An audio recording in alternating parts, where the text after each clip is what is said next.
Hey everyone, Slayer here to introduce Nasty and Friends from BDC Studios, a podcast where two friends who met in the Army Reserves get together and talk about shit. One's a firefighter and the other has a funny laugh. So sit back, get rid of your kids, and hold on to your because it's about to get nasty, friends. Welcome to Nasty and Friends with Pagnasty and Spicy Motherfucking Brown. BDC Studios, back on fire. This is episode 40, season 3. We will get to that here in a little bit.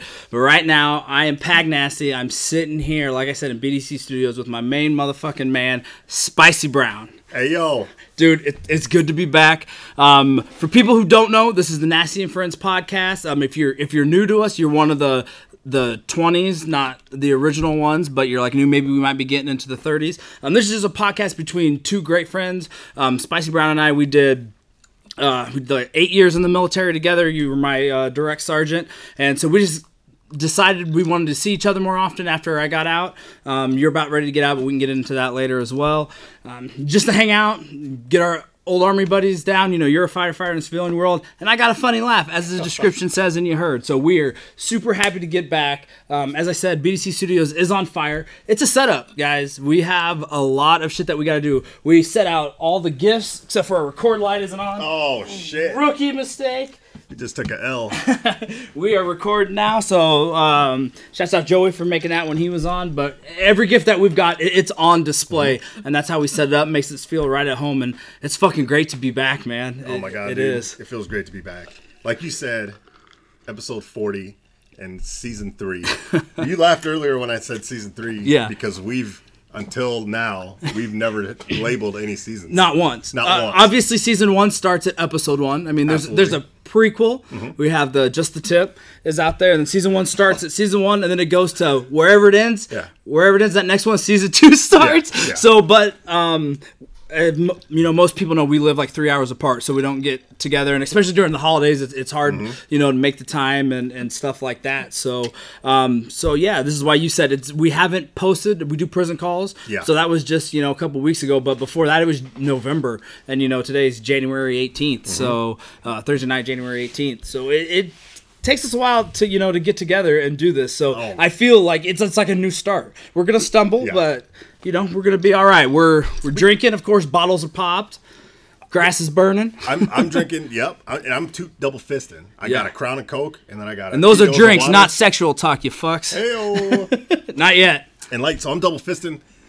We'll talk about the new BDC Studio setup. Yeah. But I just want to go back to what you said, dude. Episode 40, season 3. On top of that, so we've done 40 podcasts. Yeah. But we've also done 9 prison calls, which is the ones we do on the phone. How many drunk casts do we do? At least 3. Because I wanted to say we were on 4 or 5. You're like, no, dude, this is only 3. Like last time that we did. Usually drunk calls, I'm usually way gone for them. But so I think 3. So yeah, I mean, we've done obviously well more than 40. But yeah. Oh yeah. And like you said, we did this to get together, bring people together, just an excuse to hang out. Fuck, we're doing it. It's one of the funnest things we do. I can't wait for when you get in town or when I come in town and we do this, man.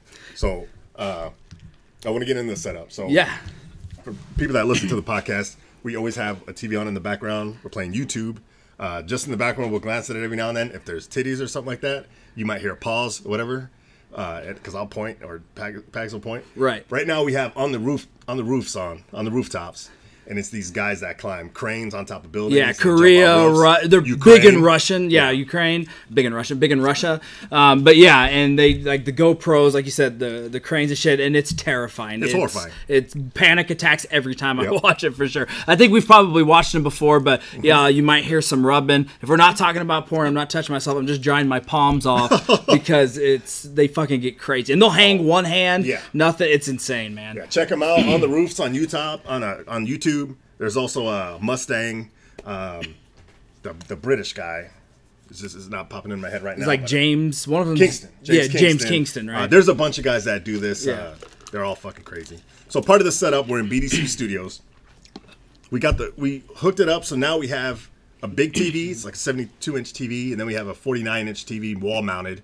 But where I'm looking at, and we reversed some of the furniture in here, so where I'm looking at Pags, it's Pags at the podcast table. Behind him is a 4x6 map of the the world. Yeah. And then there's some awards, the record light, like he said, all the gifts that we've got. So on the table we have MILF porn that we got from J-Hole. Yeah, from your sister. Yeah. That's his sister, if anybody wants to know about porn. One of the best gifts we got. Every gift we get is great. And yeah, then where'd the action figures come from? Because there's a Batman and a Superman one. I don't remember. She brought those too, right? I thought so. Yeah. Yeah. We have the Batman fidget spinner on the table. We got the recording light. Yep, that's from Joey. That's from as we said. Joey, and we have. Well, I'm not going to talk about that. Nope. We won't talk about that. Yeah, but that will be displayed going forward from now on, 100%. But yeah, we'll definitely get to that, and then we always have usually like guests. I think we've pretty much drank through almost all of the alcohol that the guests have brought us, besides the Patron. We got a bottle of Patron. We'll probably bust that out. I might take just a ceremonial shot or something, later on. So yeah, we've gotten some from other people as well. That's true. Yeah, so many. Again, if you come out, you don't have to get us gifts. I'm not saying we'll decline anything, but yeah, thanks to everybody who listens and all of that. As always, we'll just get the business part out of the way. Yeah. We're on Twitter, Instagram, Facebook, at Nasty and Friends and all that, and nastyandfriends@gmail. Keep sending us questions. We're getting ready to probably finish what questions that we have in there. We don't get a lot, but whatever you guys want. Like, you need advice on relationships, you want advice on sex, we'll give you advice on stocks. We probably don't know anything about it, but you will get something from us no matter what you ask. And don't be afraid. Chubbs, our buddy who's been on the podcast before, literally asked us a question if people remember where if your mom was in your wife's brain or whatever, you guys fucking listen to it. But so don't seriously be afraid to send anything. So we love answering your guys' questions. Yeah, for real though, for real. But yeah, it's been a fucking blast. I'm just glad we're here, and let's get to it, man. It's good to see you, man. So I want to get into some work stuff, but before that, because life's stressful, holidays are stressful, work's stressful. Seeing you, it's a breath of fresh air, man. Yeah, you know what I mean. Absolutely. Before we get into some of that stuff, the biggest thing we got going on right now, other than the podcast, is the death pool. Oh my God! Yeah, so you guys know everywhere that that we talk about, we do the celebrity death pool, and we were into it last year. We only had 13 people. We opened up the slot for 30, but I am into this fucking death pool more than anything. I mean, literally, it goes live on January 15th and January 14th, 11:55. I was staring at my list, and I almost made a last minute change. And then because I wanted to see everybody's picks, but I waited till like 12:20, but it was still updating everything, so I had to wait till the next morning. Shit. And so just looking at everybody's picks, how I think we're going to do as a funeral home, see if anybody had died since it turned midnight, because as we discussed, 2017 season, you hit one. Jimmy Snookafly, Jimmy Superfly Snooka. Yeah, like 15 hours in. So who knows what could happen? Right. And like this year, it took, somebody did die opening day, but it wasn't reported up until today. So 3 days in, and they were thinking it was the longest drought that they were going to have to begin. And so I was fucking pumped. I think I texted you yesterday. I said, nobody drawing first blood. I didn't, obviously I want somebody to break the ice in our funeral home, but I just wanted somebody on the site to get something. Right. I'm having panic attacks. I was so worried about it, and I looked through everybody's pick probably twice now. I've looked at their list twice, and I think we can do well, man. I think so. I think it's great. I love seeing people's strategies. Long, you see him, of course he would do it that way, or Joey, who came in third. You see him, okay, he's kind of playing like how he did last year, and I think you stepped up your game. You did more research. I did. This year, and you could talk about that. Yeah. I personally went the bonus. The main bonus points are for any musician. Yeah. So I went musician heavy. Okay. I traded some of my last picks out and for some, just to maybe hoping I can get those bonus points. I don't know if it's a mistake or not. We'll see. But I did switch it up a little bit, from last year. So I'm fucking pumped, man. Oh my God, dude. I just rambled on like a million words, so I do apologize. But that's how excited I get. No. Back in the studios talking about the death pool. That's the only thing that's been on my mind for the past week. Dude, I'm excited too, and I've been excited. It was kind of stressful trying to get it situated and trying to see who's in it. And we're still working out a couple things. I might have to boot a couple people because I don't think we know them.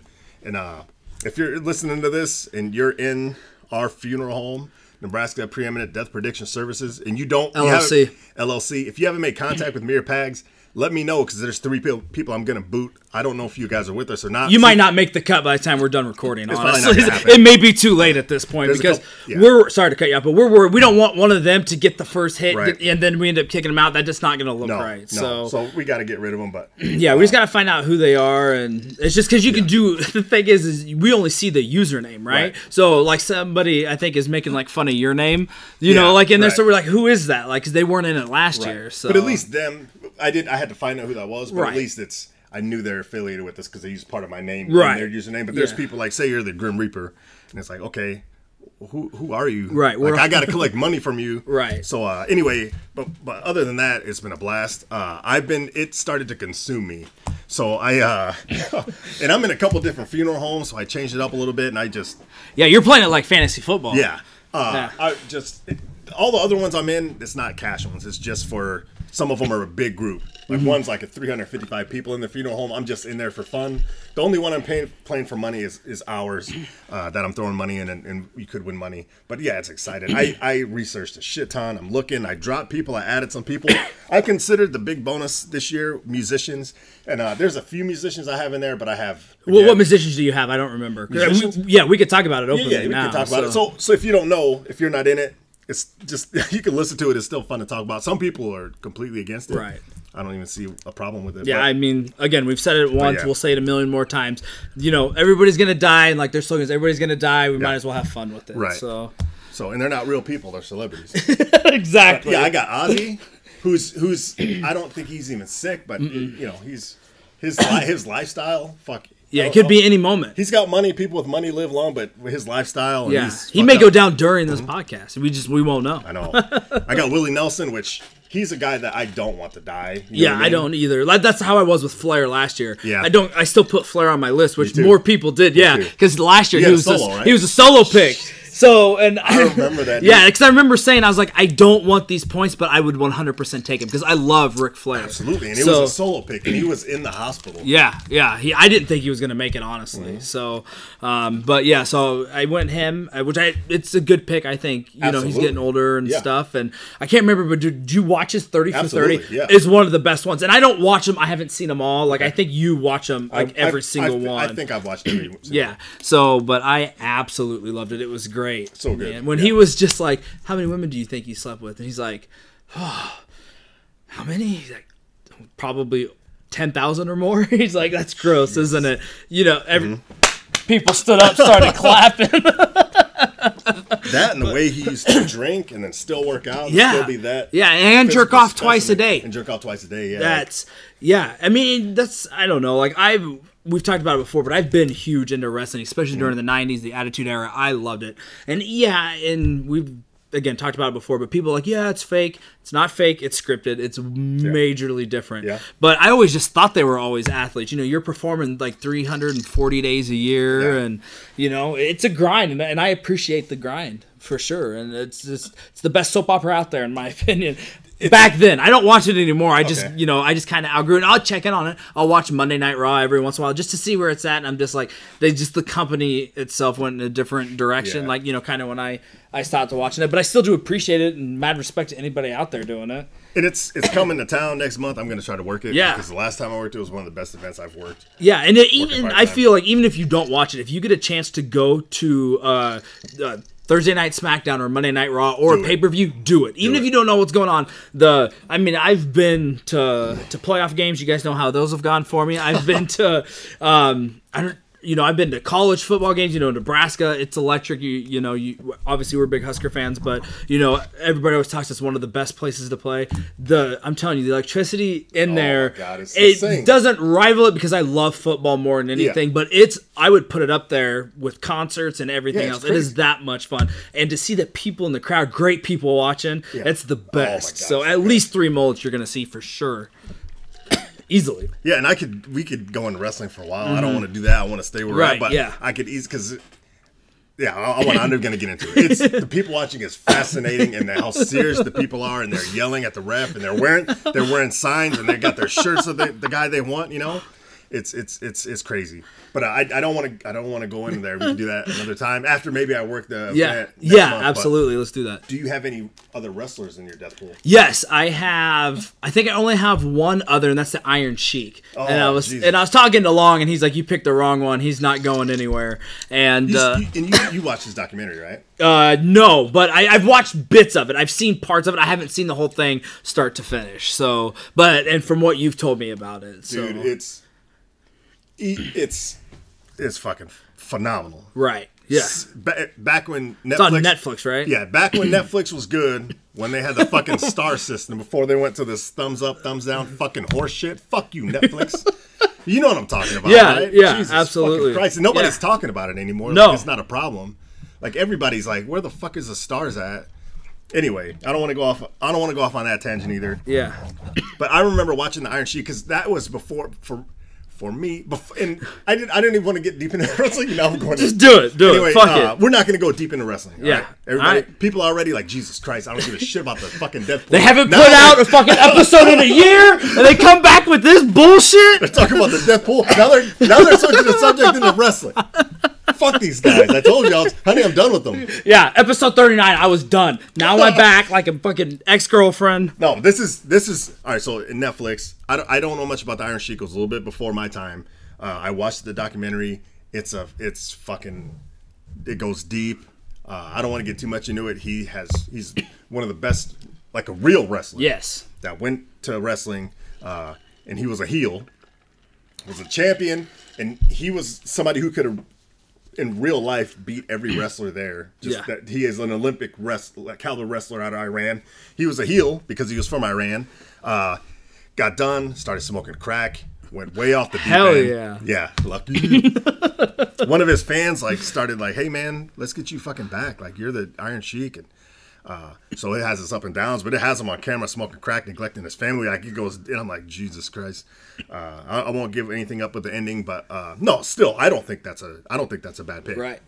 Anybody who has a wrestling background, it is, like you said, acting or however you described it, they're still taking damage. They're still probably getting concussions. They're still using steroids, and they're still like, if anybody's even close to Ric Flair, they're banging tons of chicks and fucking drinking just like the a ones he throws motherfucker. off to the side. Right. So, but yeah, I didn't think so. I thought it was a good pick, as in I didn't think it was a bad pick at all, because that's what Long said. He goes, he ain't going nowhere, which you never know. So I kind of want him to go. He's not even in America right now. Right. So I kind of want him to go down just so I can be like, what, bitch? Yeah.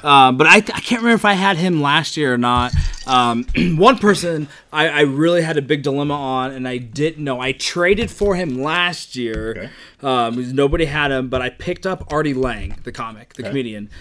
He did go into rehab, and as of now, or at least a couple of days ago, he has been like 30-something, between 30 and 40 days sober, which I knew that before I picked. Okay. I just roll the dice, because if he relapses, he may relapse hard. Yeah. So a lot of times that will happen. They'll get off, and then when they get sucked back in, they try to go as hard as what they were doing. Right. It may not work out. So that's just a gamble that I was taking. So he still made my list. I know we got a buddy that we know through. He's Spencer's he went to high school with him, the Degenerate.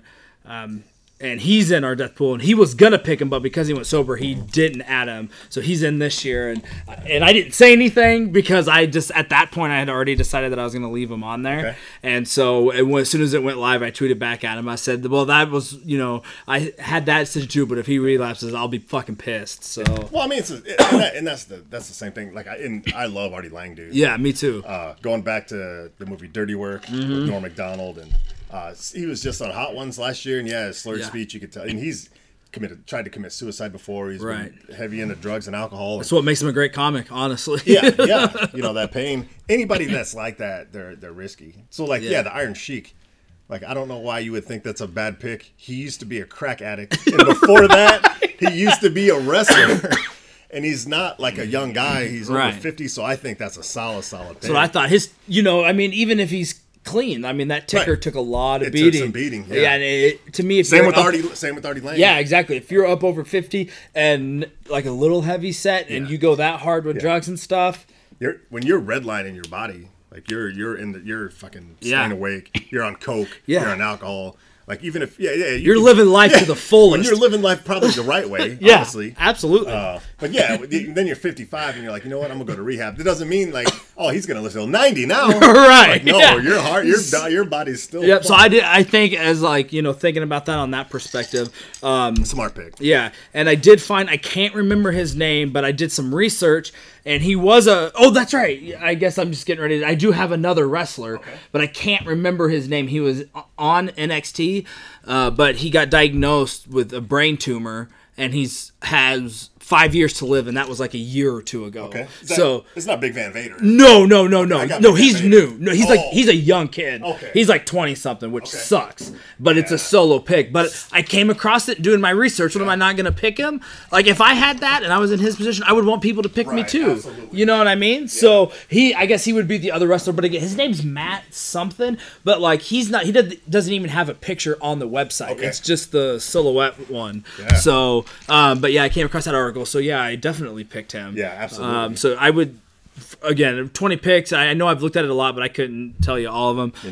Obviously went with George W. Bush Sr. and his wife because the fact that they made it through 2017 is a miracle in itself. So, and I didn't have them last year, so my biggest fear is to get shut out. I only had one hit last year. Obviously, you won it last year. I would love to win it, even though I know you would probably like to win it again, repeat. But the fact that you got it last year and like that we are putting on, if I can win it this year, I just want to win it once. It's like once in my lifetime, I want to see the Chiefs win a Super Bowl. I just want to win the death pool once, for as long as we're going to be doing it. So you just never know. I think I said I gave Cosby the boot. I didn't put him on this year. Yeah, I just... I thought maybe, excuse you guys, I'm battling a cough, so I'm going to be coughing all podcast. I do apologize. But yeah, I mean, he's almost done with his trial. I had him on last year because usually trials can kill people. Yeah. When they get caught with something big. We talked about it, Joe Paterno. Yep. All that shit went down, fired him, or he was forced to resign, and then boom. Dead. Yep. So I thought maybe that was going to happen with Cosby. I think I don't think they've officially gone. He can still be convicted and shit like that. But I just feel like, I don't know. And I could be way wrong. He could go, but I just feel like he'll maybe get, past this year. Maybe I'll think about it next year. It's just, I think he was one of the ones I took off for a musician. Okay, so, because of the bonus. Maybe if the bonus wasn't there, he still might make it for me. See, I could not take Bill Cosby off because for me, it's almost, I think he's going to die, and it's like a spite pick. Okay. Like, you got people like Bill Cosby, like, because I got people on there, like I said, like Willie Nelson, like, I don't want him to die. You know what I mean? Carter, the President Carter. Right. I don't want him to die. But people like Bill Cosby, like, I'll be like, oh, great. That's great. Yeah, absolutely. George H.W. Bush, like, oh, fuck, that's great. Like, there's people on there. Kim Jong-un, oh, yeah, that's great. Yeah. But, that's a good question. I mean, he's been rich for a long time, and I don't think he partied like some of out people. No. So he might live for a long time, but it was tough for me to I get that. Speaking of spite picks, shouts out to the degenerate. You guys listen to Prison Call 9. I don't think maybe I've talked about it before, but everybody knows he hates Kendrick Lamar. Like, he thinks he's the worst rapper of all time. He did pick Kendrick Lamar for the death pool. Yeah. It's 100% spite pick. Yeah. And I fucking die laughing because if Kendrick goes, he's only 30. He'll be 31 in June. That is, fucking 70, 69 points just to say fuck you guys. Right. And then because we love Kendrick. So absolutely. And then Kendrick is not going to die of a heart attack. He's going to die of like a plane crash or like a murder or if suicide. Suicide. Which is more bonus points. Yeah. If something like that happens, I'll call the fucking FBI. Right. And I'll snitch because we were talking about it at work and we did the math and it was like, because he would get, say if he dies now before June, it would be 70 points for his age. It'd be 25 points for solo pick, and if he commits suicide, you get the Kurt Cobain bonus point, and he would get another 25 for that. Musician. Yeah, and then I didn't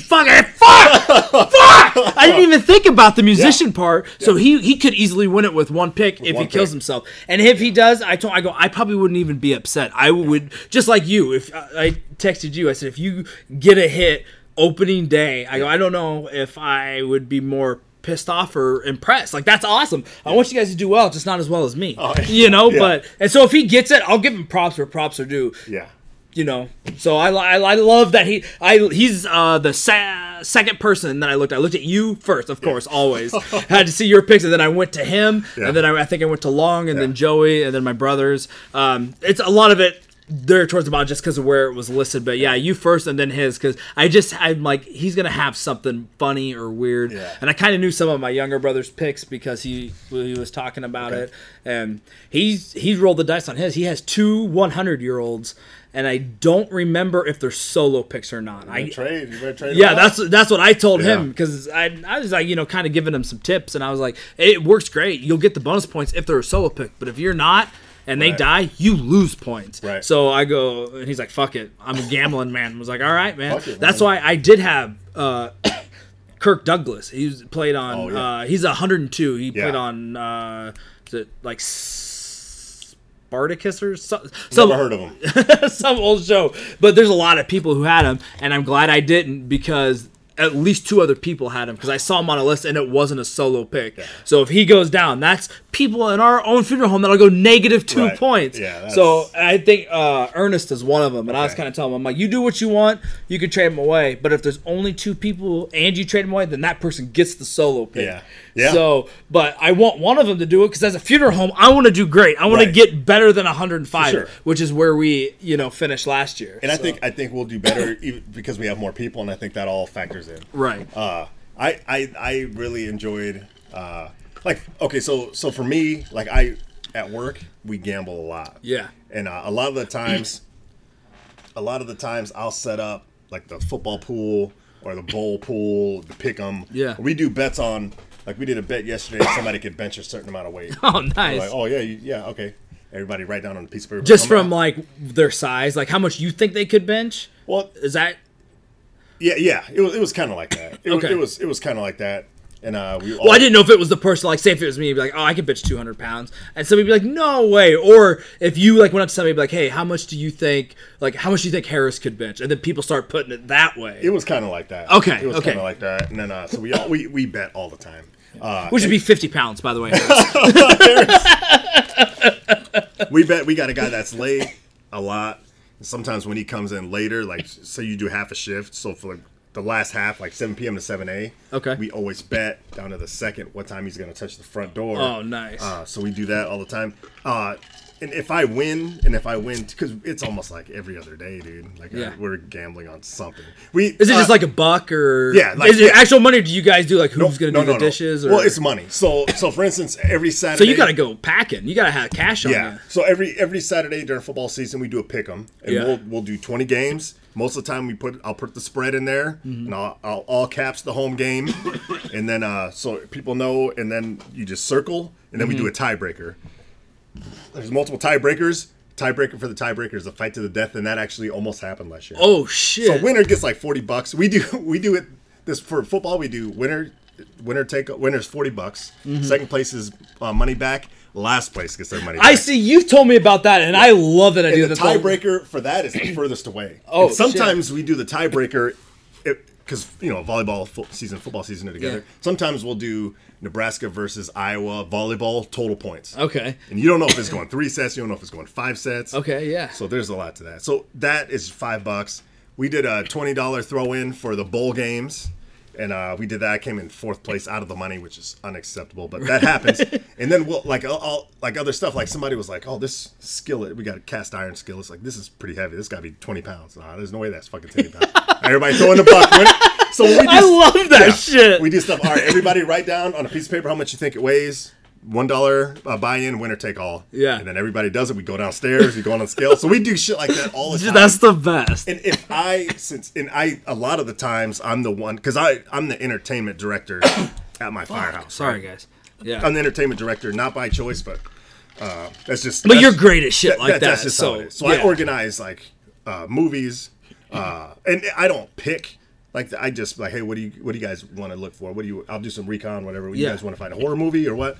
Or this new movie came out. And obviously you put your opinion in that shit. I put my opinion in it, but I don't pick stuff. I just help facilitate it. And I also do the gambling and shit like that. So if I win, then they'll be like, oh, Jesus Christ. How convenient. Right, yeah. You fucking set this shit up and you fucking won it.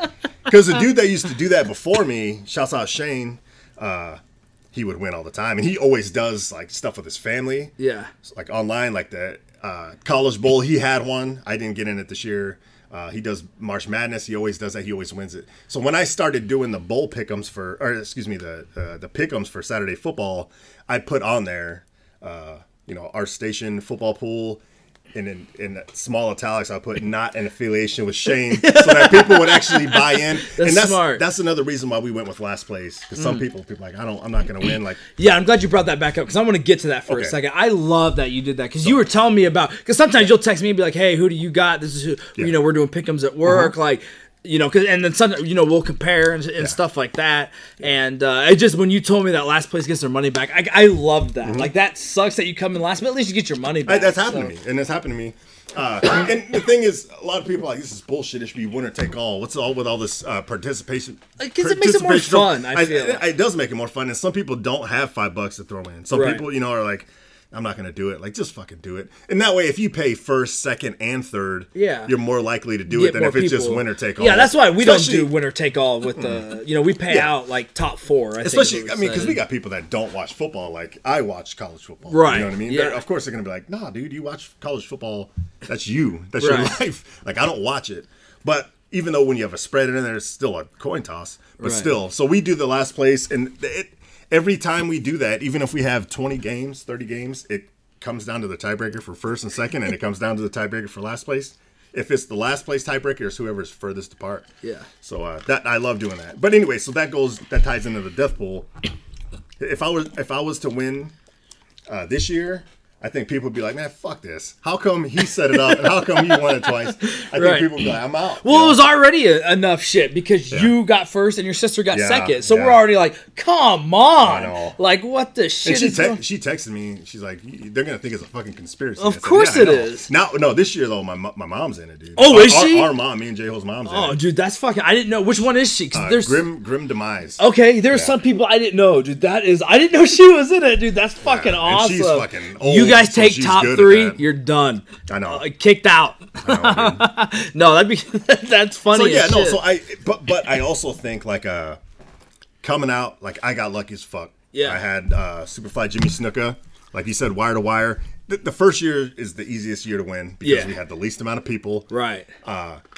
Now people are doing research. Yep. We got more vets in it because we have, Sergeant Medina, and he was the one, and shouts out to him because he was the one that got us all into it. I believe in 2012. Yep. I think maybe Long had mentioned it, or maybe he's the one that set up. But I was approached by him to do it, as how I remember. So I didn't do it, or maybe he suggested it, and Long said we'll just do it at Sand House. I don't remember. So definitely shouts out to probably I want to say both of them, but so the fact that he's back this year is, I fucking love that. And he reached out and said, are you guys doing it again? And I said, yeah. And fucking Harris didn't get in it again because he asked who, because we're in that. We have a big current, former, and like Army people in a big Snapchat group. And that Long did it because he's deployed right now, and so it's easy way for him to keep in contact with everybody. And I just named the Snapchat group Hua.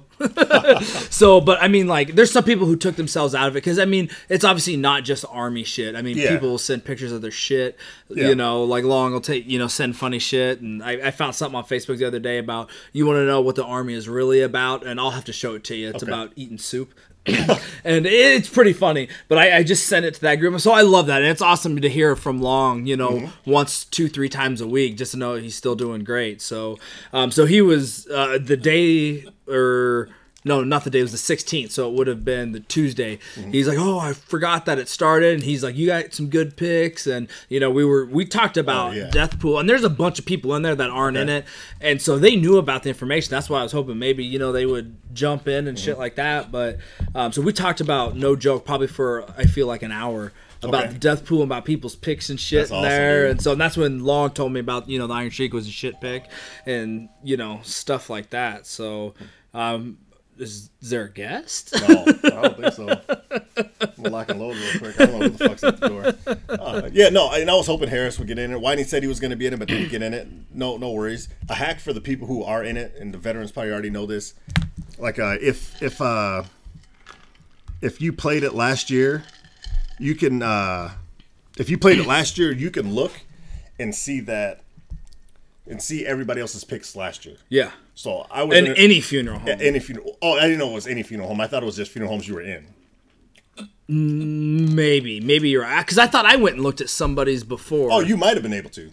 I don't remember. Yeah. I looked at somebody's I didn't know, but I wasn't for sure exactly how I got there. Because I do it all over my phone, and sometimes it's small, I don't know exactly. But yeah, I looked at somebody's picks just to see, because they were like, I think it was the guy who got the most points site-wide. Spider J. You probably can. Yeah, Spider J was the one I wanted. Yeah. You probably can. I know I just went to, I was in a few funeral homes last year too. And I went in there and I looked at, there was people in one or two of the funeral homes I was in, 10 and 11 hits. So I looked at who else they had that didn't die. Some of those people I That's not cheating, man. That's just cheating. using your resources. That's using your resources. Because, again, I mean, they have celebrities, like people you've never heard of. Poets, shit like that. So, and then I looked at like some of the new guys to see what they're gonna do. Are they gonna bring heat? And yeah, they all did. Shouts out to Tower Robinson. I was looking at Towers, and man, he had one that stood out to me. Logan Paul. Oh yeah, that's a great one. Yeah, I saw that. Yes, there's a lot of going through hard times. Yeah, a lot of people are fucking pissed off at him. So yeah, easily. And if he doesn't handle it right, you can get that suicide route. So he's got some good. Everybody does, and I think I tweeted it from my personal account, where I was just like, I always think I have a solid list until I start looking at everybody else's list, and I'm like, God damn it! But I think that's how everybody feels. So I want to do better in 105th overall. We got more people. I personally, my goal is to win it. It's always always my goal. If I can't win it, I definitely would like to get into the money. I only had one hit, but you never know how it's gonna play out. So, and that's the fun. And the best part is it's all year. It goes till December 31st, and like we said on the prison call, get the last call bonus. Then. Yeah, if somebody dies on the 31st, you get 100 points. You won it with 4 hits and 122 points. Yeah. If you get, like me, if I would have got that last call, I would have won the whole thing. Oh, for sure. Because I already had like 8 points. Yeah. Or no, I guess because it would have just been 108. Ha. Hashtag math. Hashtag math. But yeah, so I mean, you could easily do it there. So it's literally anybody's game, honestly, I feel. It is. And I'm excited. Like I said, leading up to it, it was consuming me. Like I kept thinking about it, I'm researching it. And then you see other people, you're like, oh, I got solid picks. You look at other people's picks, and you're like, oh, God damn it. One that made me mad, and I shouldn't admit it, because I can't ever show weakness, but I had Suge Knight last year. Okay. And he's a good one because he's in jail for murder. He's probably in jail for life. He's a shitbag. Yeah. People want him to die, and he's in prison. People probably want him dead, or he might commit suicide. I dropped him for somebody else, and my sister has him now as a solo pick. Oh, so like man. if he dies and she gets the money for the solo pick plus the musician plus whatever else, right? I'll probably punch you in the face. Yeah, and you can't trade for him because somebody has him. Yeah. So that's a big one. That's a kick to the balls. That's a kick to the balls. Yeah. Yeah, if he goes, maybe you can squeak out this year and he won't go down and make you at least feel a little bit better. Oh my God! But yeah, there's some great picks all around. I still can't fucking believe your mom's in it. That's so awesome. She wanted it. She doesn't know technology, so last year she wanted in it, and then I think my sister helped her. Okay. This year, and so she's in. Yeah. Like you didn't go to her, or did J-Ho go to her? Or? Yeah, she I think went to her place and helped her. Well, no, I meant like go to her and ask her about it. Did she just hear you talking about it? She heard us talking about it, and she's like, "Oh, that sounds great, dude. That is fucking hilarious." But she doesn't know the internet kind of stuff. You know what I mean? I don't know if she had an email. I don't know. Right. Anyway, my sister hooked her up and got her on. Hell yeah. So yeah, and I'm telling you, like she's knows all these fucking old like singers and shit, and she knows the deal. Like she's gonna do well. She's just damn. That makes scary. Me nervous. Yeah. I was looking at some picks, and the thing is when you look at somebody's picks, if somebody picks a lot of people you don't know, you'd be like, that's not gonna. Right. How are they going to do well? Like, you judge it off how well you know the people on their list. Absolutely. So I remember looking through, and I didn't know a lot of them. I didn't even know who it was. I thought it was maybe one of the ones we didn't know. So that's fucking awesome, man. Yeah. So, I don't know, man. But yeah, it's fuck, I love it. And then last year, and I know people are probably like, Jesus Christ, shut the fuck up with the death pool talk already. Yeah. We're almost done, I think, with it. Last year, I think I only participated in two maybe trade rounds, right? But this year I'm gonna be more into it, because The death pool now, like even our picks are locked, but I'm still researching. Oh all yeah, the time, yeah, absolutely. I'm paying attention. I may not do I usually don't do the first one just to see how I'm getting a feeling about my list. But it's just so hard because you don't want that where you trade somebody away and they go down. Like, absolutely. If I did that, I don't know how I would be so fucking pissed. I would almost just rather write it out. Right. You know what I mean? Unless there's something that... Unless it's a lock happening. Like somebody just, this person got diagnosed with stage 5 cancer or 4 or whatever. Yeah. You know, then maybe, yeah. Do you have John McCain? Yes. Do you? Yep. I got him. I wasn't going to, but I was like, he's got to be going soon, right? And I got love for John McCain, and I tried to research him, and it was tough to find information about his health on public. But talking to some other people like Lemick, dude at work, Papa Legba on the funeral home, he's like, oh yeah, he's gone. He's not gonna make it through the year. He's doing bad. I was like, fuck.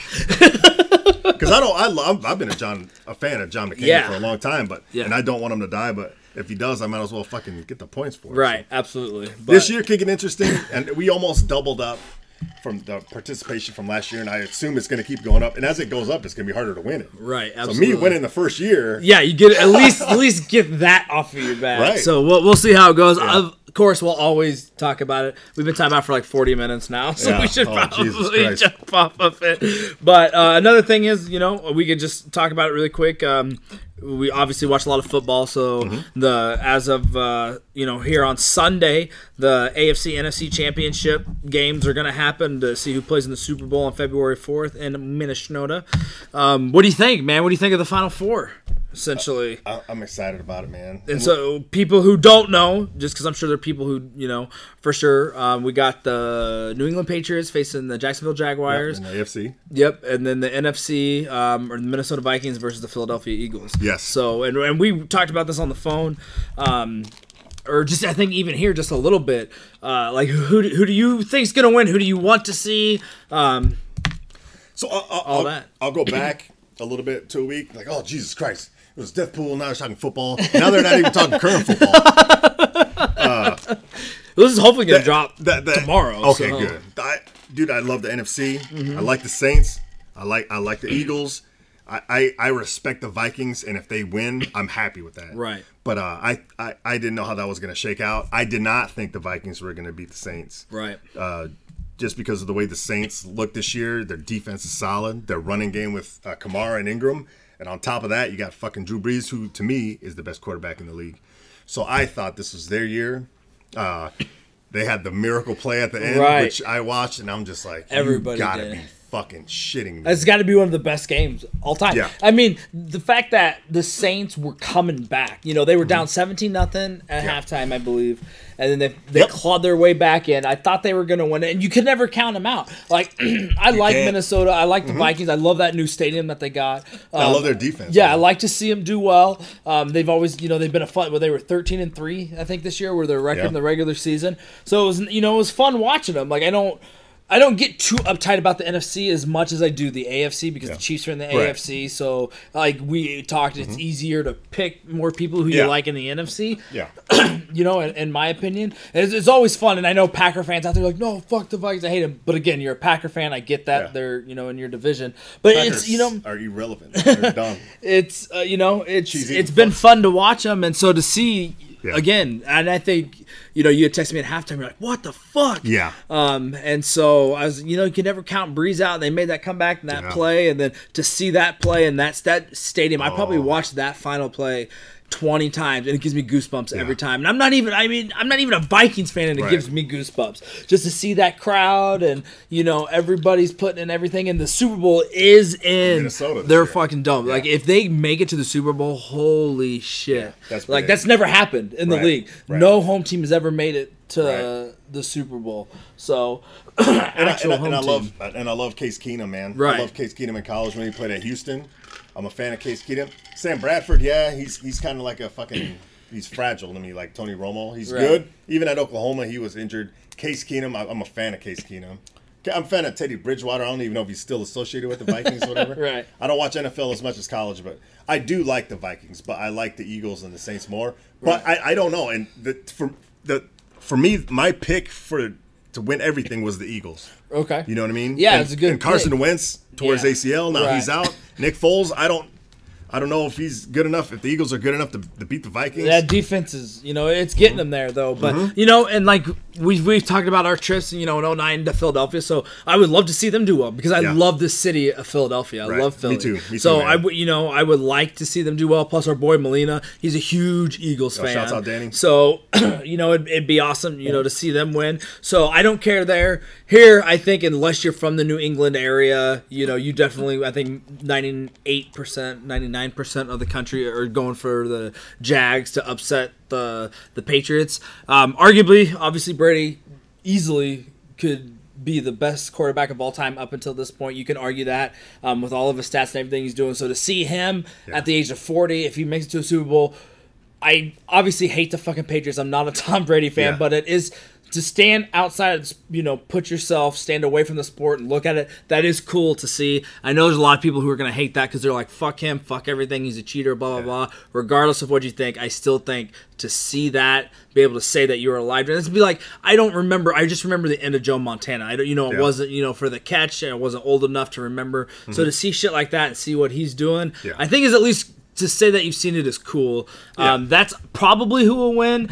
At this point, for me, when you get to the championship games, you can be like, yeah, the Patriots should win, but you can never. Jags are there because they're a good team. Right. So if they win and go to the Super Bowl, yes, it would be an upset, but would I be surprised? No. I think at this point you can't be surprised, especially after what the Vikings did to the Saints. Right. You can't be surprised for anything. Right. So I think it'll be because they're playing in Philadelphia. I think I don't know, man. I want to say it's just without Wentz. I still gonna stand by. I think the Eagles will win, and I think it'll be the Patriots. So Eagles, Patriots. I wouldn't mind seeing again Jaguars. Vikings home. Home turf. So yeah, dude. I don't know anything about the Jacksonville Jaguars other than I'm rooting for them. I love the game they played against the Steelers. That was fucking great. I loved it. I love the way their defense plays. I think Blake Bortles is underrated. How great would that be Jags and Eagles, like that would be two huge fantastic. defensive games. That would be awesome. Defensive teams. That would be great. And I kind of disagree with I like to imagine 99% of the country is against New England, but that's not the case because you got fucking bandwagon people. Yeah, you know what I mean. And those I know some of those people, and they're like, oh yeah, I love the New England Patriots, and those same people are like, oh, and I love Alabama, and then I love. Back in the day, they'd be like, oh, I love Duke football and Dallas Cowboys too, and Manchester United soccer. And it's like, motherfucker, I like the New York Yankees. You're just picking people that win I think you said Duke football, but I think you meant Duke basketball. Oh, I did say. Did I say Duke football? Yeah. I was just going to let you go with it. No. I didn't even know Duke was that good at football. I used to love Duke basketball, and that always to me was weird. Unless you went to school at Duke or North Carolina, how many people love Duke basketball and North Carolina basketball? Yeah. I always just want to be if I meet that person in real life, and I don't know, it's a douchey move, but I always just want to be tell me why you're a fan, right? Because obviously, I mean, if you're gonna pick college basketball, it's Huskers. Right. Obviously, I just love all Husker sports. Right. So, but people or here from where I'm from in Creighton or whatever. Yeah. But but they'll be like, oh, I'm a Jayhawks fan. Well, because they were good. Right. Is that when you were a kid? Whatever. I mean, and people can root for who. Yeah, they can't. It's just I just find it weird. It is weird. Now, Long, his wife, she's a Jayhawks fan. She's from this area, and she went to KU, right? Did she? I don't remember if she went, but she's from this area and stuff. That's acceptable. So, yeah, exactly. But if you're a Yankees fan and you've never even been to New York City, then it's what the fuck? That doesn't make sense. If you're an Alabama fan and you're not from Alabama, fuck you. Don't stop listening to the podcast. All right. But no, that's where I'm at. But no, I think most people, when Alabama won the national championship game in NCAA, I think a lot of people are like, you know what, fuck this. Right. They shouldn't even been in there. If Wisconsin would have beat Ohio State, they would have been undefeated. I think they would have beat Clemson, and I think they would have beat Georgia, and I think they could be the national champs. But they fucked up. They let everybody down. Alabama got in, and Alabama fucking beat Georgia. And that was a fucking hell of a game too. Yeah. That was a great game. That was a great game, and then Oklahoma, Georgia was a great game. Yeah, absolutely.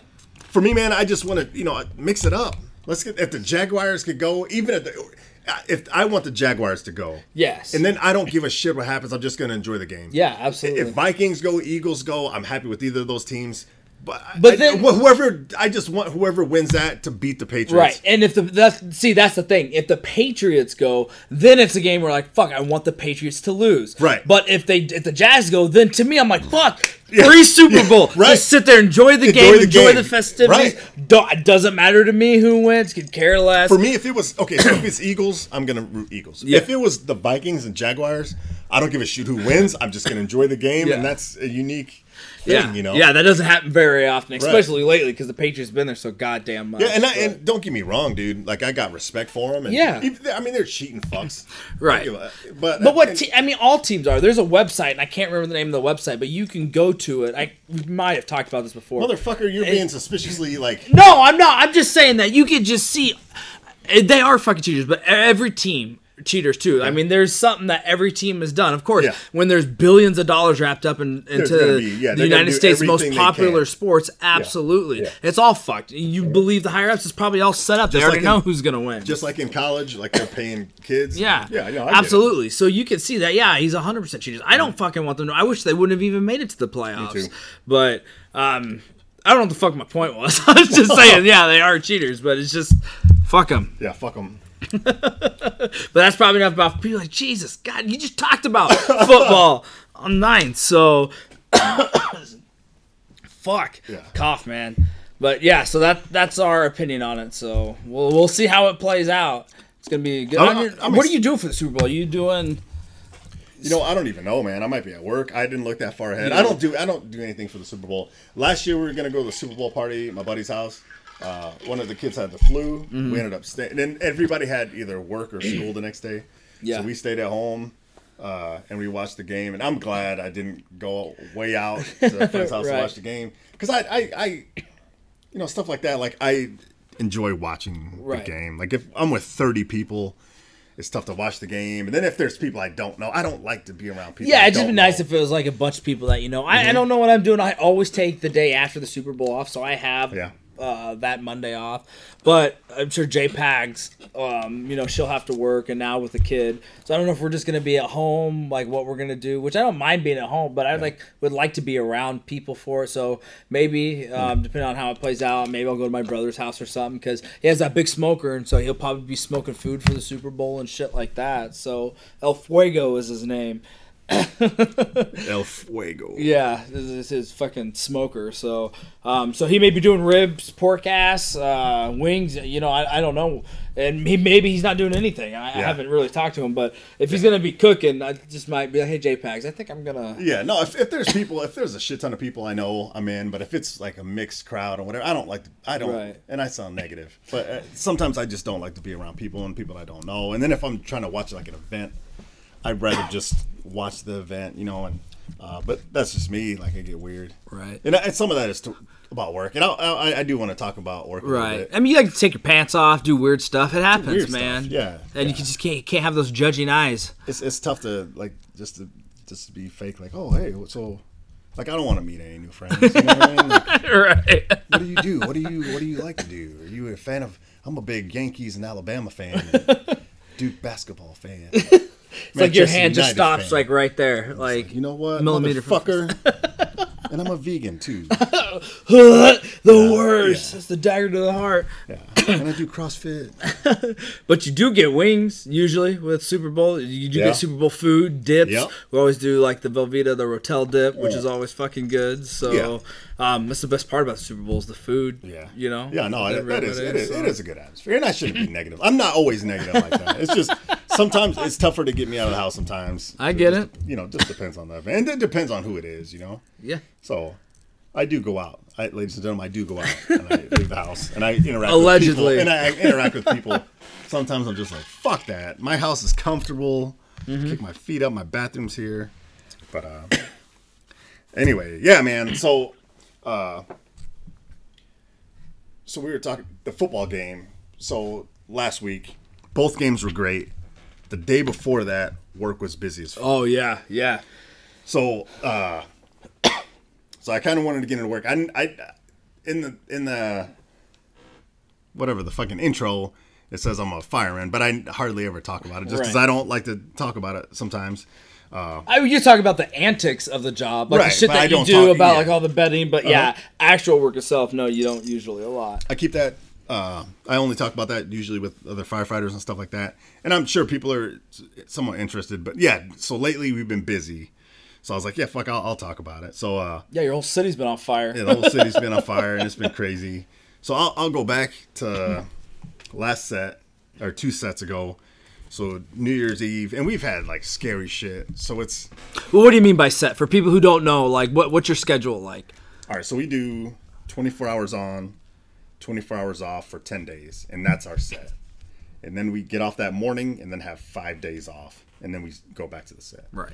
So Which it doesn't. I mean, when you talk about it, it doesn't seem that you work a lot. I mean, yeah, you're only working 10 days out of the month, 10 days. but it's 250. 240 hours. Yeah, so you're still because they're Working full more of than 24 you. hours for sure. Yeah. So during the winter time, it's tougher. Yeah.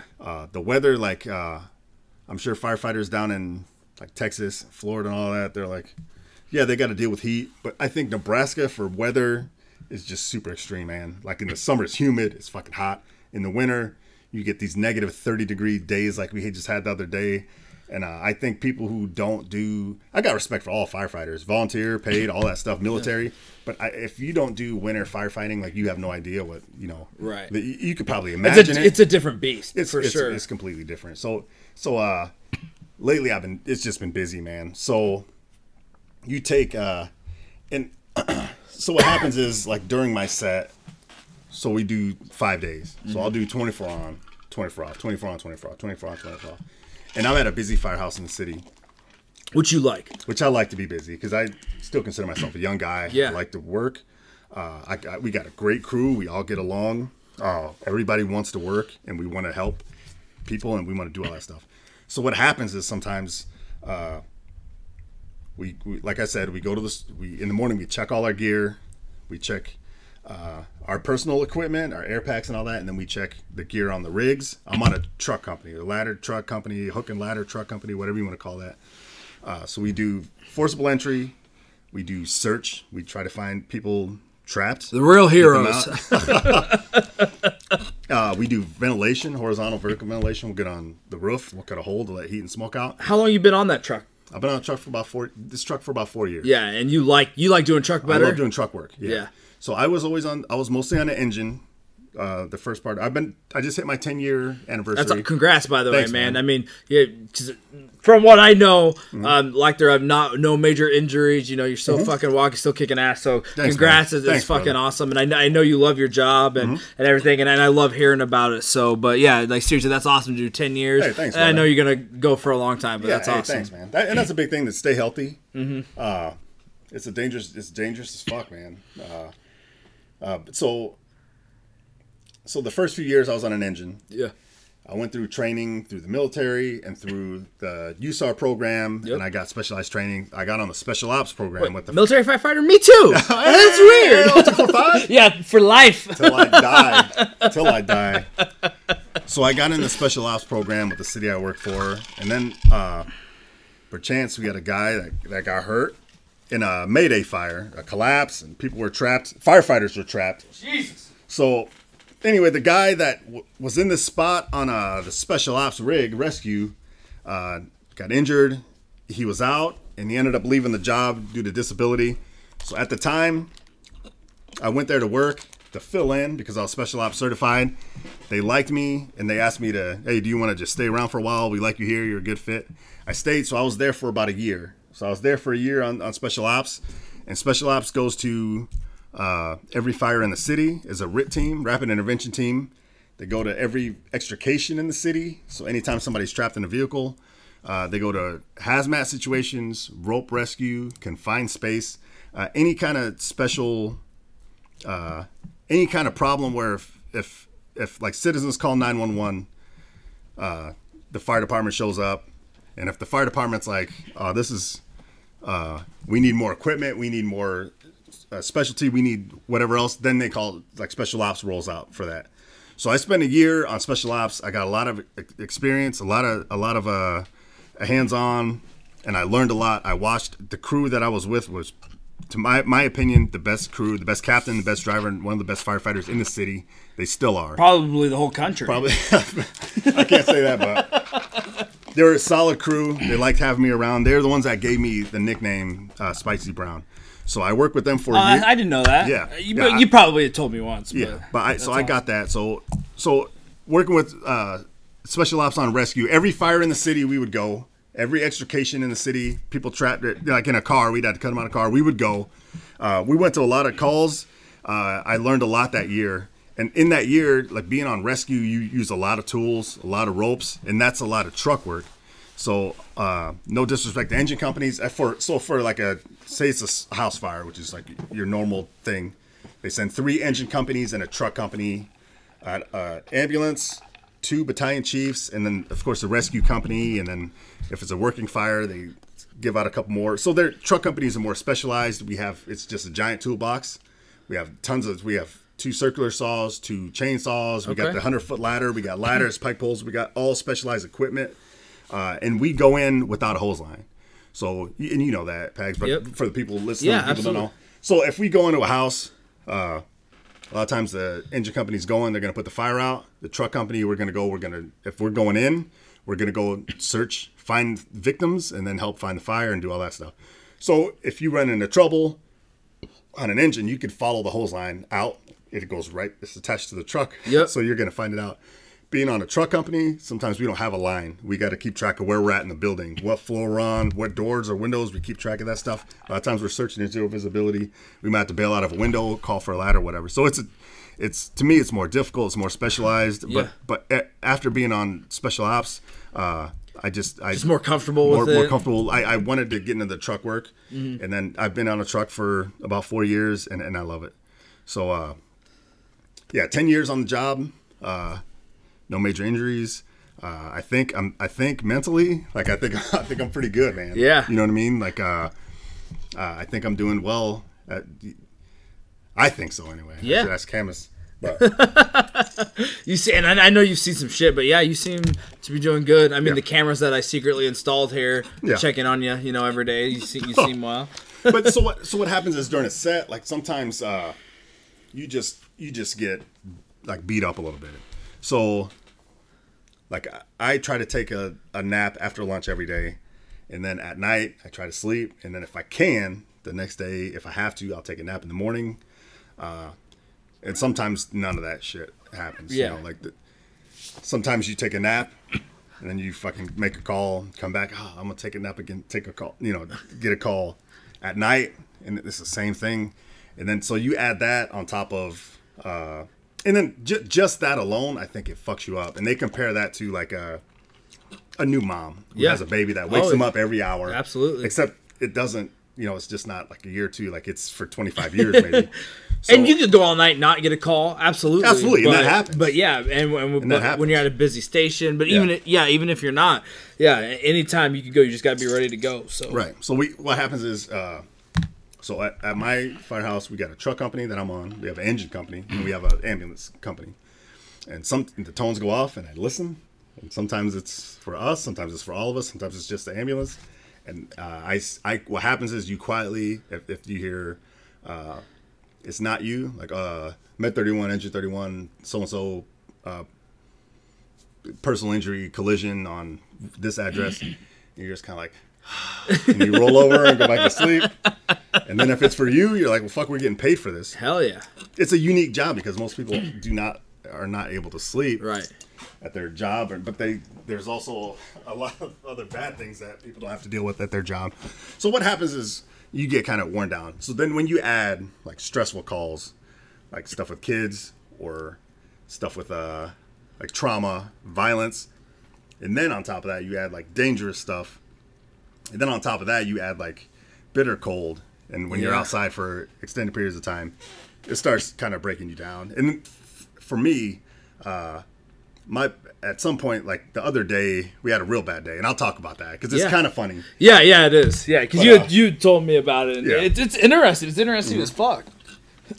So what happens is my body will start being like, I'll get into it, but what happens is like I try to take a nap after lunch because You're working a 24-hour shift. You might be up for 24 hours. You try to take a nap. The tones go off. It's for you. You go. Well, you go back to the station. I'm not a quitter. I want to try to get a little bit of sleep. You lay back down. Tones go off. You go. Yep. Later on that night, you go to sleep, and you end up getting more calls. And then you get home, and then you're like, you know what? I'm gonna try to sleep. At some point, my brain is just like, look, man, like either fucking sleep or don't go to sleep. So then. I'm like, no, I want to sleep, and I could probably sleep now, but I have problems sleeping, and I think most firemen and guys I talk to that retire, because like I work that part-time job, like I work that today at the car show, and I want to get into that too, but guys I talk to that are retired that work there, they're like, man, it took me about 2-3 years, but now I'm on a normal person's sleep schedule. Yeah. And I fucking feel great. Right. But so even if you make, like there's nights like this night I want to tell you about the other night where we made 4 calls after midnight, but there's nights where if you can make 1 run after midnight, but yeah, you probably love those nights. Those nights are great, but at the same time, so like you're sleeping as well as you can at the firehouse. I sleep pretty. I once I'm asleep, I sleep pretty well. Yeah, you just got to get there. You're just in that zone. But when you get up, so then you listen to dispatch. You have this situation going on. You have somebody with chest pain, or you have a car accident, or you have a fire, or whatever. Mm-hmm. So then you get on the truck, and our bay is cold. So just getting in the bay, getting on the truck is fucking freezing. And then you're going lights and sirens to a call. That wakes you up. Yep. And then you have to deal with whatever problem is. I feel like firefighting is problem solving. Whatever the problem is, it's not just fire. Yeah, high risk problem solving. It's medical. It's somebody, and it could be ice rescue. It could be hangar rescue. Somebody's stuck in something. Somebody's stuck in, hazmats. Any problem. If there's a problem, they call the fire department. The police can't do it. Like so we're problem solvers. So you go there, lights and sirens, that wakes you up. You fix the problem, hopefully, and then you go back in service. You get back to the station, you clean up, and then you try to lay back down to bed. And then sometimes you're pretty tired. So I wake up depending on how severe the call is. Okay. So sometimes on the way to a call, I'm got my eyes closed. I'm kind of sleeping. Honestly. Yeah, you have to. Try to get it where you can. So and then when you get on scene, then it's time to kick ass. Yeah, you're up. Yeah, absolutely. So because you don't. Like, dispatch is often wrong, or people exaggerate, or whatever. What I consider an emergency, some people don't consider emergencies, but but we treat it. If it's a broken arm, it's like, oh shit, I could sleep on the way to a broken arm. Right? Yeah, absolutely. You're not gonna die. Like, I wouldn't call 911 for a broken arm. I would just, but whatever the situation. But anyway, you clean up, go back to the station, try to go back to sleep, and sometimes that process starts all over again. Like, oh, I gotta shut my mind down. I gotta clean up, and so sometimes nights are better than others, but it starts to wear on you. But so it started to get cold. The other night we had and I don't want to get too. I don't want to get you can't get too personal. So I get it. Yeah. But we had New Year's Eve. We worked, and it was fucking cold as fuck. I don't remember what the temperature was, but it was bitter cold, brutal cold. We were busy all day, and then we had a house explosion call. And it said there was an explosion in a house, multiple callers, people heard it a block away. Yeah, and you don't know when you hear explosion at a house, like, what the fuck could cause it? Was it natural gas? Was it a meth lab? It could be, people making, you don't know what the fuck it is. So I gotta be alert for this one, for sure. Absolutely. So, and this was during the day, but still. I read about this one, though. Okay. You hear explosion, and then, like, anytime we get called to fires, like, there's different tones, like a medical call. So as soon as the tone goes off, you kind of know, like, if it's a big call or not. But we've gone to fire calls that are people's dryer vents blowing, and people, so you never know what you're gonna get. Oh, okay. Or somebody's making fish tacos and lights the apartment on fire. Yeah, no, I get that. Food on the stove, so you never know. You don't get too excited. I try to stay real calm, even no matter what I hear. As you get closer to the call, they usually give you additional information. And sometimes that information is you get called to a chest pain or something, or person down, and then as you're on the way, they give you additional information. Oh, it's actually CPR in progress, and it's actually a 14-year-old. And then you're like, okay, shit. You still try to stay cool, but at least it's better to know that information, right? Because I've been on calls with like bad calls where like horrible calls where we didn't get additional information, and then you're kind of just like, oh shit. Yeah, this is like didn't know we were going to go down that quick. To me, that's the worst. Downhill that quick. But when you hear that, so on the way to that call, we heard explosion. Anytime you hear a call that says we got multiple callers on this, like it's a fire or an explosion, we got multiple callers on this, you know it's legit. Right. And then when you pull out of the station and you see smoke, immediately you know it's legit. But this one, there was no smoke. We heard explosion. On the way there, they said there was 4 people trapped. Jesus. And that makes your heart go up. Yeah. So we get there, and I don't want to get too deep into it, but it was a stressful call. It was an explosion in a house. A guy lost limbs and had tons of injuries. We had 2 other people trapped. The 4th person was a neighbor who dropped down to the basement to try to help. But we were there for a few hours. There was no fire, luckily. That's good. They haven't announced what exactly that caused the explosion. Right. But they think it was homemade fireworks. Okay. Which is incredible because that's a big fucking boom. Absolutely, it blew. Was out. he like smoking around it? Like Jesus, you know, and like that, that's smart that you still remember your firefighter skills. But yeah, you wonder what did it, and is it going to happen again? Yeah, absolutely. So we brought meters in to check for the LEL, the lower explosive limit, and we took our meters in to see what it smelled like paint thinner. Immediately when you hear that, you think natural gas. Yeah, it wasn't natural gas. Shut the gas off, went in there, but still, we're in there trying to get these people out. There's rubble, like pancake, collapsed. The walls, the foundation's bowed out. Jeez. It's an irregular call that you don't, not your. You may never get that again, ever in your career. I have been on a couple explosion calls. It was natural gas. Yeah. But so then you're worried about, well, shit, is there gonna be another explosion? What caused this? We got to get these people out. On top of that, you got the cold you're dealing with. So that night, there was also so we handled that situation. Yep. Everybody got out. One person, they're still alive, but they lost some limbs. Then that night, the engine and medic went on a fatality accident on the interstate. And then overnight, we made, I think, just on the truck, we made 4 overnight. Stayed up all night. Next morning, New Year's Day, we went to the poop deck. Yeah. Had some drinks. I was delirious. Great night. Yeah. You had to have been delirious, man. You didn't fucking sleep. Maybe slept an hour. Had a few beers, went home, took a nap, and then woke up and watched the UCF Auburn game, which was fucking fantastic. Phenomenal. Yeah. Tremendous. So then the next day at work, it's still cold. Not as cold, not even close to being as cold as it was New Year's Eve. But we made a call at Bellevue Fire. Ran into, shouts out to Harris, shouts out to Fox. Got to see them, got to do some truck work with them. They have, as crazy as it sounds, a city with 50,000 people does not have a working truck company right now. That's fucking insane. Why? I don't know. They got a problem with their contract. Bellevue is the shittiest, the city doesn't care, the city doesn't know, the city council doesn't know. The people don't know what shitty service they're getting for fire there. Yeah. They got great police service with the county and the city. They're paying them peanuts, and they're losing experience. I don't want to get too into that. Yeah, it's too political. It's too political. People who may be listening. But so we showed up. There was 2 other cities there with engines and no truck company. So we rolled up as a truck and we did some work. And then so that was good to see those guys, and it was good to do work, and nobody was hurt at that one. And then so we'll fast forward to last Saturday. Okay. So it was the day before the Vikings Saints game, and the Jags and Steelers game. So there's a guy, and I've talked about him. His name is Tony. Yeah, this is the same day as Chiefs game. The Chiefs game. Yep. No. Yeah. No. It's a week later.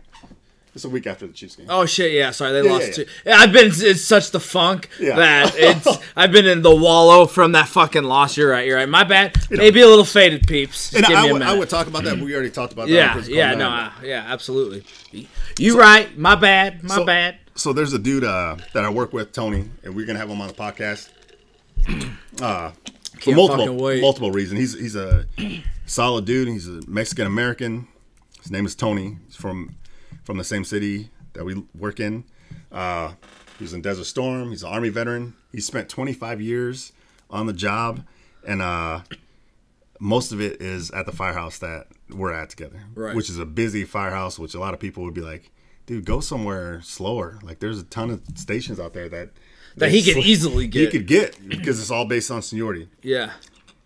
He likes where he lives, and he likes that part of town, and he speaks Spanish, and that helps, and he's been there. Respect. We gave him tons of shit for leaving, but he's leaving to go to a bureau position, which is either a 9-to-5 job, or you work 4 10-hour days, but then you're home every night. You're not responding to emergencies. You're working in a bureau, like it's a desk job. Okay. So he's gonna. Why is he going there? Just to finish out his career? He's gonna do like this drop program, which he could retire right now as long as you're 50 and have 25 years. He could retire.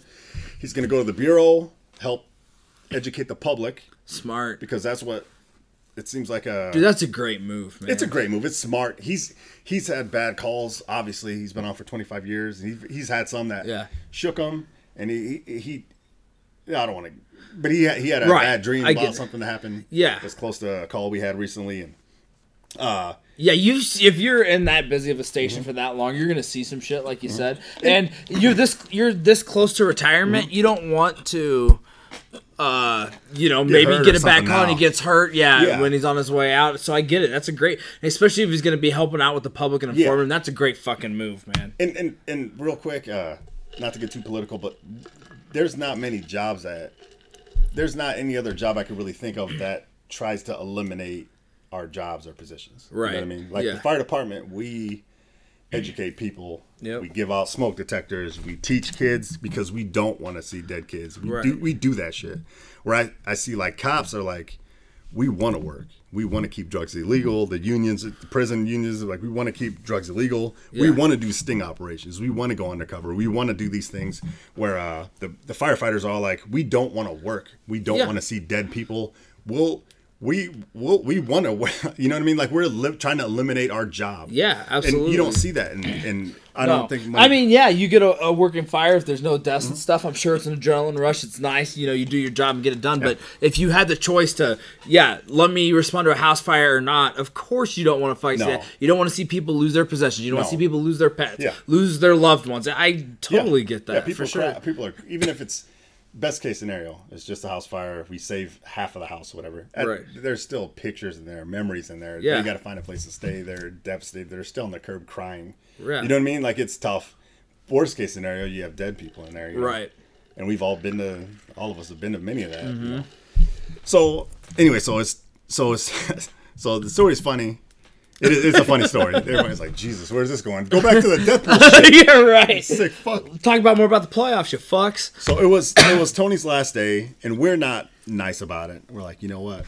I can't believe you're leaving. Yeah, you're a quitter. Why are you leaving? Like, you're getting out of the group text, and tomorrow we're gonna be like, Tony who? And we're just fucking with them, jokingly, because everybody has nothing but respect for this guy. Right. But yeah, that day shit just went. It was just a busy day. It was really cold. It wasn't really cold. I'll say it was below freezing. It was probably 15 degrees. Yeah, but not like how it's been. Right. So. 15 degrees is cold, but compared to how some of these other days, man, it's been cold. So we make feather bones that day, 20 pounds of it. We put it in the roaster, which worked out perfect. Fuck yeah. Around 11 o'clock, we made a fire, which was ended up being a warehouse fire. And I won't get too deep into it, but we leave the station and that's a working fire. We can see smoke from here. Right. The battalion chief is coming from a different direction. He's calling, we got smoke from the freeway from where I'm at. It's a working fire. We get there. It's a gated off, abandoned warehouse. We have to cut through the fence, open it up, get position, start. You guys just don't run through the gate like they do in action movies. They would just drive through the gate. Yeah. We had to use a saw, and we had a circular saw. Which sucks because then it's just fucking more fires building more and more. Yeah. But anyway, so we had problems at this fire. We had problems with hose puncturing, and then so we would get pulled out because they didn't want us operating in this warehouse is about 75,000 feet per floor, and it was a four-story. That's a big fucking building. It's a 4-story warehouse, so they don't want us. Have you had a fire there before? No, never. Okay, I've not, and I don't know if there has ever been one. But it's abandoned now. There's a ton of people living in there. We found some ridges and shit. We found people in there. Jesus. But they know what was going on, or were they? They didn't know. Yeah, they were on a way different part of the warehouse. Didn't burn down. It was Type 1 construction, concrete. Okay. It didn't burn down. Contents inside it was burning, and it took us with water problems and going in and come out. We got to fix. We spent fucking 5-6 hours there. Jesus. Mostly in gear, 60 pounds of gear, a pack. Yeah. In the cold. So, the whole time Tony's just like, what the fuck is my last day? Yeah, so we got feather bones. Yeah. Our pets' heads are falling off. Yeah. So during that time, the there's a fire out in West Omaha too, a big one. Somebody jumped off a fucking balcony, got injured to escape the fire. Then there's another fire in Art down the street from our firehouse. So they do move ups. This warehouse fire was a multiple alarm fire, so they called multiple. Fucking city's on fire. The whole city's on fire. So then we get the fire out. We do overhaul. On the truck, we use everything. We use 2 circular saws. We use a chainsaw. We use multiple ladders. We use pike poles. We use axes. We use rubber hooks. We use the 100-foot ladder. Holy shit. Everything on the truck we use. And then earning your paycheck there, man. And we know we have to clean all that shit. Yeah. On top of that, the engine dropped. And the people who aren't firefighters, they don't know how big of a deal this is. But the engine dropped like all of their supply line. Like 600 feet of 5-inch line. Did you say how much hose is on an engine? There's tons. There's hundreds of feet of attack line. It's just 1 3/4 line. There's hundreds of feet of 2.5-inch line. They didn't drop all that. The attack line, for people who don't know, that's what you take into the fire to put it out. Mm-hmm. I think it's important. Like some people don't know. The supply lines are a lot heavier. The rubber, they're 5-inch. To move a 50-foot section of hose dry, it's a process. You need like 2 people to pull it across the street to a hydrant sometimes. In regular normal weather. It's a fucking problem. The worst, you could pull off a tack line, a 300-foot attack line. You could pull it off by yourself. Yeah. Spread it out and then make an attack into a building. Yeah. Charge it. Loading hose is the worst. Oh, it takes time. Yeah. You have to load it. It takes time. It sucks. So doing it in the wintertime, part of it's icy. Part of it won't fold. We have to put a bunch of it on the bumper and all these places, get it thawed out, clean it, and then roll it up later. So our engine company that's assigned to my firehouse dropped all their 5-inch hose. Oh. Hundreds of feet of it. Would you say 600? 600 feet. Oh, 2 other engines dropped a ton, because this building is gigantic. We had to move, switch positions. Yeah. 2 other engines had to drop tons of their fucking hoses. Jesus. Attack line, 2.5-inch attack line, the blitz line, and then their 5-inch line. So we spent over an hour like rolling all this stuff up. Oh my God. Now it's getting cold because you're out there. Like when you're working, you're using a saw or you're up on a ladder and you're breaking. Yeah, sweating, you're wearing the gear. Then when you're just kind of sitting around waiting, and then now you're loading up hose for it. So we do that. We get back to the firehouse. It's about 4:00. We usually eat lunch at noon. Every firehouse in the city. And you got the call at 11 a.m.? We got the call about 11. Yeah. So it's about 4:00. Everybody's beat. So our plan is to eat feather bones. They did move up. So there was 2 other rigs at the station when we were there, and I'm like, oh my God, they better not have fucking ate our food.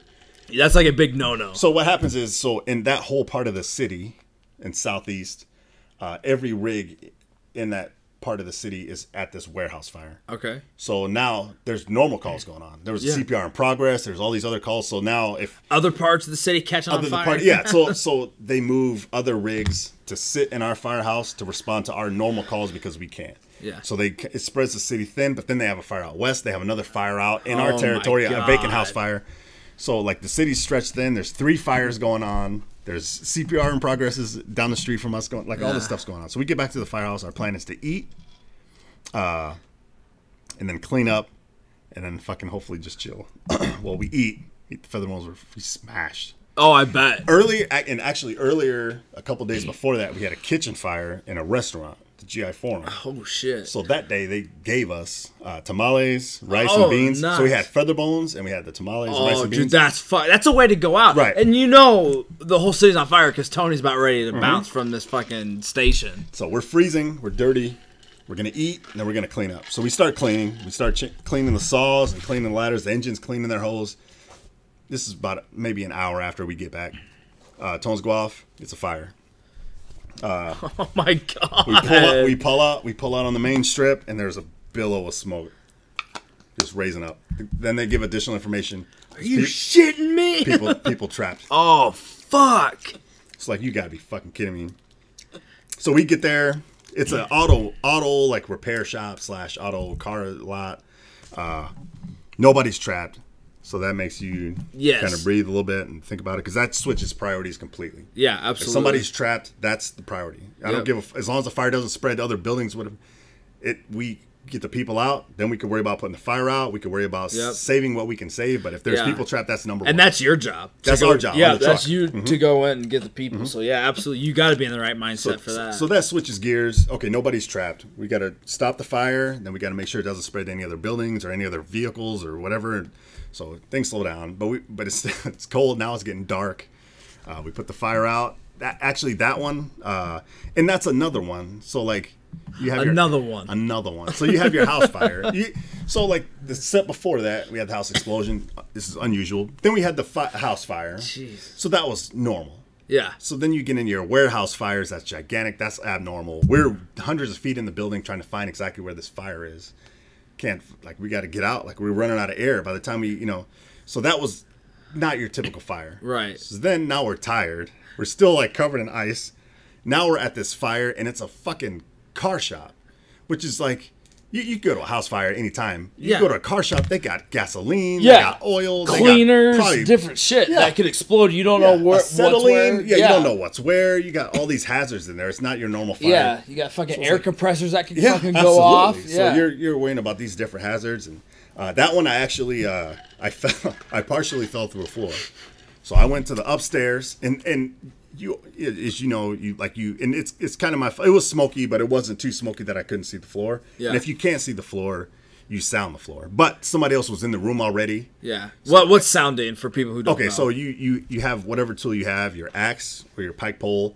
If you get on a roof or go onto a floor, like a room, you tap the floor, make sure it's not spongy, make sure it's not holes. Because you don't want to fall there through. might not even be a floor. So you make sure that there's a floor, and then you make sure it's not spongy, then you walk onto it, or a roof or whatever. There was somebody operating in this room, so I didn't sound the floor, and I'm kind of looking up, and it was hazy, so it wasn't like, this was like the fire was in the process of being under control. So I went in there to pull ceiling and help the engine crew put the fire out. Yeah. My foot falls right through a hole, and I fall just one leg down to my fucking crotch in this hole. Oh my god! Sounds like you got too cocky. I got cocky. Yep. Hey-o. So anyway, that one, it was like a. Were you like, what the fuck? Yeah. Did you think you were going all the way through, or did you know it was just the 1 foot? You're like, I'll be okay. I think, or it just happened so quick. It happened real fast. I'm sure. At first, I was like, oh no, and then I was like, oh, it's just one leg. Yeah. And then by the time I knew, I wasn't. On top of that, I fucking twisted my ankle going up the stairs to this room, and I was banged up. My shoulder was banged up. Anyway, I don't want to get too bitchy about it, but I'm a banged up individual at this point already. Right.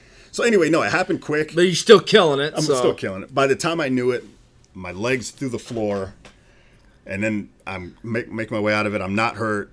Thank God it wasn't a bigger hole, or didn't make a bigger hole, and my whole body didn't fall to the floor below us. Yeah. Even though it wasn't on fire, that still would have hurt. We're wearing 60 pounds of gear. Yeah. But it's still, and then after I get myself out of the hole.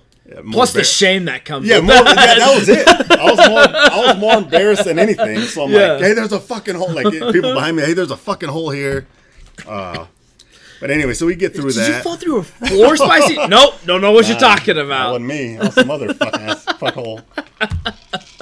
So then we get the fire. We're doing more cutting, more overhaul, more cleaning. It's getting colder. It's dark now. Right. Get outside. We're loading holes again. Jesus. Get back to the fire. Are you guys just giving Tony shit this whole time? The whole Like, time. this is your fault. Like, it would have been a normal day, but this has got to be your last fucking day. I can only imagine. I mean, you get a significant fire. You get one in a set. Yeah. Man, that's normal. You get 2 significant fires in one day. That's abnormal. Yeah. So that's a way to go out. It's a way to go out. So then we get back to the firehouse, and now we got to clean everything still. Like, we got to clean these hoses, or the hoses, the engine. We got to clean the ladders. We got to change out saw blades. We got to change out the chainsaw chain. We got to wipe things down. We got to change, throughout it, like we're changing air bottles. Like, I changed air bottles at the warehouse fire a couple times. I changed warehouse fires at the car auto shop fire. But you still got to wipe everything down. Change your radio battery. And it takes a while to clean up, to put fuel in the saws, and to change the saw blades and all that. So then, then we eat again, and then I finally take a shower, and then everybody's like, I'm taking Motrin and just drinking water. I took Pedialyte packets. I'm trying to hydrate. Yeah. So then finally everybody's beat, so we go to sleep a little earlier than usual. I probably went to sleep at like 10, and then we end up making at least 4 calls Jesus after I went Christ. to bed. So then we're going out, and then so me, I got spare gear. Yeah. So I switched to my spare gear. It's dry because I got soaking wet at the auto fire. Okay.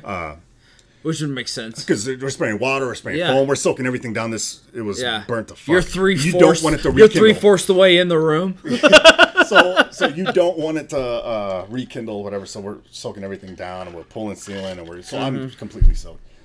I switched gear. The captain I had at the time, he was an acting captain from another station. He didn't have spare gear. So then throughout the night, like our stuff stays by the truck, hanging on the truck in the bay, and the bay is so cold. Yeah, like so I roll out there on the bay, like tones go off, you roll out on the bay, you put your gear on, you get in the truck, and you go. In the bay, you could see your breath.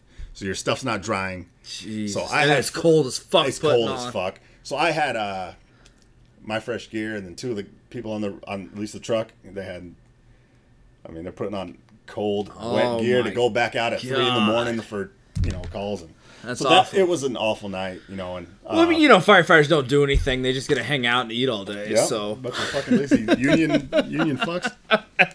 That's fucking insane, man. So yeah, I think, and I think, and it kind of sucks, like having that.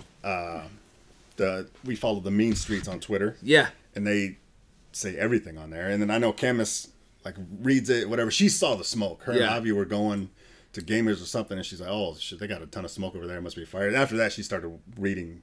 Yeah, and I'm like, I don't want her to worry about that shit, right? But because she knows that's where your department she knows exactly is. Where we respond, absolutely. And she knows that I'm probably there. But so I don't, and that's not anything I want to worry about. While I'm working, I'm focusing on other stuff. But yeah, then they have to. You got to deal with me the next day, and then I'm fucking tired. So that day, I woke up Sunday. I went home, and I was fucking exhausted. I slept for a couple hours, and that's when your body's you're cold, you're sore, you're tired. Your body's like, why the fuck are you? Don't even try to go to sleep again. Right. You're just gonna wake up in an hour. Yep. So your brain's fucking with you. You're tired, and then you still got one more day to go. And what we had, her parents were in town, so we did brunch, and brunch was fantastic. Yeah. And she's like, you don't have to go. I know you're. I'm like, no, fuck, I'm going. Right. Like, I want to see them. It's too. food. It's not about them. It's about brunch. So we ate, and then we came back home, and then we watched the Jaguars beat the Steelers. Yeah. And then we watched the fucking Vikings pull a miracle and beat the Saints. Yeah. But and then I went to work. Yeah, then I went to work the next day, and just like fucking hopefully without Tony. Yeah, without Tony. But yeah, man, I think it's and like think and then I think about shit at night. Like I think about my health. Like maybe I shouldn't at least drink as much, or I should stop chewing, or right. How much smoke did you inhale at the warehouse fire? And It was bad, acrid smoke. It used to be a packing house, and then you inhale all that smoke because you fucking don't always wear your pack, right? Because you want to conserve energy. Yeah. So then you're on the first floor. It's not that smoky in here. I'll pop off and I'll breathe room air, and you're breathing this shit. And then it's like, well, I don't want them to bring another crew in here. We'll keep working all on. So you're breathing in this shit, and it's the worst. So I think about that, and I think about putting your body through the stress of going to calls that are intense. And I think about all these things, and I'm like, you're fucking crazy. You're gonna die at 50. Like all these firefighters are getting cancer, and like I think about these things, and I'm like, fuck, just go to fucking sleep. Yeah. So it's and then by the time you do it, tone goes off. Then by the time you fall asleep, the tones go off, and then you're going somewhere else, lights sirens. But no, I love my job, and there's nothing else I want to do. There's nothing else I can even consider doing. Yeah. But at the same time, it's tough. I can't think of a tougher job, a more dangerous job. Just the things that are around, and even if it's not fires or explosions or whatever, you're dealing with people who have AIDS and Hep C and all these blood, and they're vomiting and bleeding, and you're lifting them up and putting stress on your back. Like it's crazy. So I'm 10 years in, my anniversary. I'm happy that I'm healthy, mentally and physically, and I'm happy that I'm still doing it, and I'm gonna keep trying to do it, and I still love it. Fuck There's nothing else I want to do. Yeah, dude, that's awesome. You guys always have like the greatest stories. Do you have a great recent 1, 2, 3 that you've stuck or got stuck, or You know what? you guys kind of faded away from that? We've gone away from it for a while, and that's good, man, because I already got enough stress. Yeah, I was gonna say you're already like on the edge with the tones and shit. Yeah. You don't know if somebody's gonna hit you with the 1, 2, 3. Yeah, I tried that 1, 2, 3. Somebody, I do got a good one that's not a 1, 2, 3. So okay, this just happened yesterday. So during the bowl games, they had fucking like 46 bowl games or whatever. So we did the pick 'em, everybody straight up, no spread. You just pick 'em, $20 buy-in. We paid out first, second, and third. Of course, I came in fourth. And then last place didn't get anything except they had to wear those the jeggings. The jeggings, yeah. And you've talked about before. I've talked about them before. They're skin tight fucking leggings that look like jeans. They got butt pockets. They're tiny. Like you look at them, you're like, that's something a 10-year-old would wear. They stretch like a motherfucker. We've had big men in them. El Gigante wore them. Big Planet wore them. Jesus. Bartek wore them. He's not a big guy, but we've had people wear them. Our candidate, Kevin Ory, he was a Marine. Then he was a cop. And then he was a fireman somewhere else, and now he's a fireman in Omaha. Great dude, solid dude. He's a big fella. Yeah. He lost, so we're like, hey, you got to wear the jeggings. We decided last day of the set, which was yesterday, you got to wear them. So he's got to wear them all day? Yeah. Like 2 calls and everything? No. Okay. He just had to wear them for 2 hours. Oh, okay. So I was like, because that would be kind of annoying. Yeah. Trying to work in that. Yeah, so it was cool. So we had, so I'll go back a little bit. So we have a chick on the ambulance, Gina Wood, who I've known for probably 10 years. She helped me teach paramedic when I went through paramedic school. She's good. She's at 31s now. They got back to the station. They were arguing about doing bench press. And she's like, well, I've done pushed 115 pounds up, which is 35s on each side of the bar 10 times. I could get plates, which is 45s on each side. And then we're all like, oh, yeah? Oh, no shit. So then we bet on it. So like I talked about earlier. So we all throw $1 in. We do it. You have to do this shit secret now. Because what happens is anytime you're betting on something like this, people bracket you in like it's the fucking Price is Right. They'll see you have 1 written down and somebody else, so they'll be like, oh, okay, 1. So what we do is everybody writes it down secret, turns it in at the same time so you can't bracket people in. Okay. So now we all go downstairs and we're like, oh, let's go. We put on, what did we put on? I think it was the Karate Kid music. Oh, no. We put that through the speakers in the gym. Hell yeah. We get the 45s on and she's right about to go. She just has to do it once? Or she has to do it as many times as she wants, whoever gets closest. Oh, so you guys are counting reps. We're counting reps. Oh, okay. She has to do it as many times as she can, and then closest winner take all. Okay, I thought it was like, can she do it? Yes, no. And then I was like, 'cause it sounded like if she could do that 10 times, and she could easily do the 145 or the 45s. Yeah, you would fucking think so. Right. So what happens is right as she's about to start, and like we're all downstairs, we're yelling, we're like, yeah. We got the fucking Karate Kid music playing, and then that's when Kevin comes. Kevin had to wear the jeggings that day from 11 to 1, and it's about 10:15. Oh. He surprises everybody. Comes downstairs in the fucking jeggings with a big ass fucking tube sock where his dick is. Oh my god, yes. So we lose it. We're like, oh my god, dude. There's pictures of it. I didn't take a picture because surprise I'm a gentleman. reveal. Yeah, but that's awesome. So come to find out, Gina only did half a fucking bench press. Oh my so we did halves. So like if you try, that counts as a half. Okay. Okay. I had 8 down. She did half of 1. Kevin won, winner take all. So then we're like, what was his? Did he say 1? He said half. Oh, so he guessed it on the money. He got it dead on, and nobody else. There was a 1.5, and then everybody was up. Somebody had 14. Like, why the fuck would you do 14 if she said she could only do 115 10 times? 10 times, yeah. Asshole. Thought maybe she'd be like, oh! Maybe. I mean, you got somebody in jeggings, you got people screaming, you got the Karate Kid music. Fuck, yeah. Anything could happen. So then we're like, what the fuck happened? So we put 35s on there. She did it twice. What? So I'm like, how the fuck? Why did you tell people? And she told somebody else, whoever she was on the ambulance with. She told them, oh, I could get 115 10 times. Yeah. So I hear that. I'm like, well, yeah, fuck it. She could get 20 more pounds. Yeah. She's thinking she's a badass bitch. Yeah, no. She lied. God damn. So then I'm like, that's fucking fake news. Like, if I would have known you could only do 115 twice, I would have said 0. Yeah, absolutely. You still would have lost. So but anyway, at least you would have been closer. Yeah. So that wasn't a 1, 2, 3, but it was a gamble. And Kevin, shouts out, he looked great in the jeggings. He's a big man. He's a muscular man. He looked great in the jeggings. Putting the tube sock in there was probably smart, you know. Yeah. I did 1, 2, 3 somebody the other day, didn't win. I've got 1, 2, 3 here and there over some. We had some jalapeno jelly or something like that, but nothing big anymore. Yeah, I that's think probably everybody's good. kind of shook up. Yeah. You know?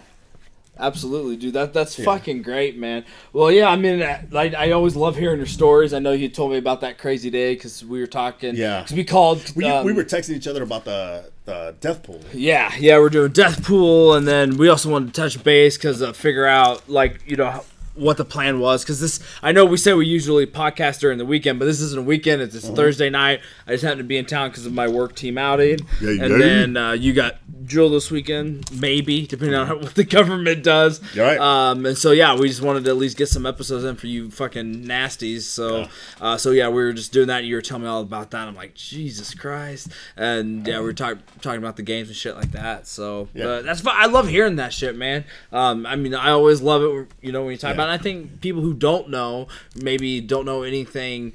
Because I feel like public-wise, more people probably know about, like, cop stuff, because that shit's always in the news than, you know, firefighters. Yeah, and in the movies and, you know, there's exactly. No movies about it. Yeah, it's definitely challenging, and it's always new every day, and we don't know what we're going to get into. And we work together as a team, and I love that. Yeah. We work well as a team, and I feel like no matter what happens, we're going to get through it, and we're going to be just fine.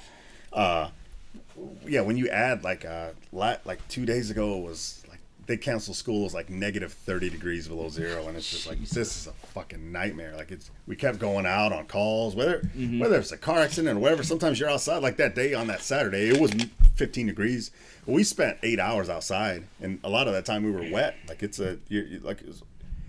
see the movies, like, you want to be a fireman. Oh, you want to be a truck guy. Like, well, guess what? Like, this is what it is, right? You know, like, it's not. Glory only lasts for so long, right? Yeah, it's a grinder. We've been grinding on lack of sleep.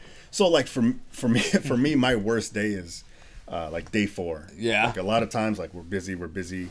I'm lack of sleep. Like I said, like, you get interrupted at your nap. You get interrupted at night, and then you come home, and then you try to take a nap, and then you try to live a normal life, and then you're worried about going back to work for one more day, and I know Camus could tell sometimes she's probably like, Jesus fucking Christ, this guy's fucking grumpy or whatever. Right.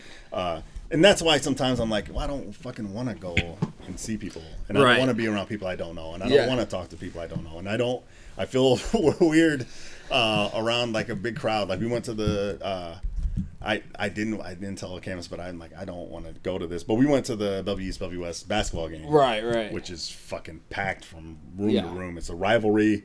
And we ended up going, and I had a great time. We found some seats that we had a little bit of room, but sometimes in the situation, but still, like, you just want to chill especially when you're out and dealing with that shit. I get it. So, like, fourth day for me, sometimes I'm and that just seems like it's always like, my sister will be like, oh, it's, you know, your niece's birthday party, and I'm like, oh, fucking great. Like, I'm a fucking zombie mode. I'll go, you know. So I think I do pretty well, and I think Candace knows my signals, like when she's like, yeah, this motherfucker's losing it. Right. But no, I walking around the house with one sock on, and it's not on either foot. It's all, you know where it's at. Yeah, I don't think he needs to go out today. This motherfucker needs a mental health day. Definitely. Well, it's fun to hear. I can't wait. We have ideas. Like I said, definitely Tony's gonna come on, but we have ideas, like when he's on, like how we kind of want to handle and shit. Yeah. We won't talk about it, you know. But I was cracking up, you know, when we were texting about it. I can't wait just to hear his whole life, you know. Like he's got an interesting life. Like I told you, Kissman has an interesting life. Yeah, Tony. I mean, he was a Desert Storm veteran. He's been a fireman for 25 years at a busy house. He's in a rock band. He loves the Beatles. Like, he's just an interesting guy, like a good, funny guy, nice guy. You know what I mean? Yeah. Like, he's came out to trivia with us before. He's super intelligent. He's just like dynamic, like kind of dude, man. Yeah, I can't fucking wait to hear about it all. So I know he's been on the top of our list to try to get him since we started this, like 2 years ago. Yeah. Which, speaking of which, I guess here, I think it was, January 30th of 2016. Yeah. We first met for our first podcast weekend. It's 2 years coming up here. That's fucking crazy. Like within the next 2 weeks or so. Like, how insane. We should have waited until next month to start season 3. You know what? This is season 2 still? Just kidding. No, but yeah, Tony, and he agreed to be on the podcast, and I'm just kind of like, look, man, I want to be like, you have a reputation. Unlike everybody else we've had on the podcast, you have a good reputation. If you really don't probably want to, I'm not going to tell him that. Well, no, I mean, everybody knows we only have degenerate fucks, like scumbags, the low of the low on this show. We had Tarzan on, but really, I mean, compared to like Tony, he's a scumbag. Tony would be like the real legit.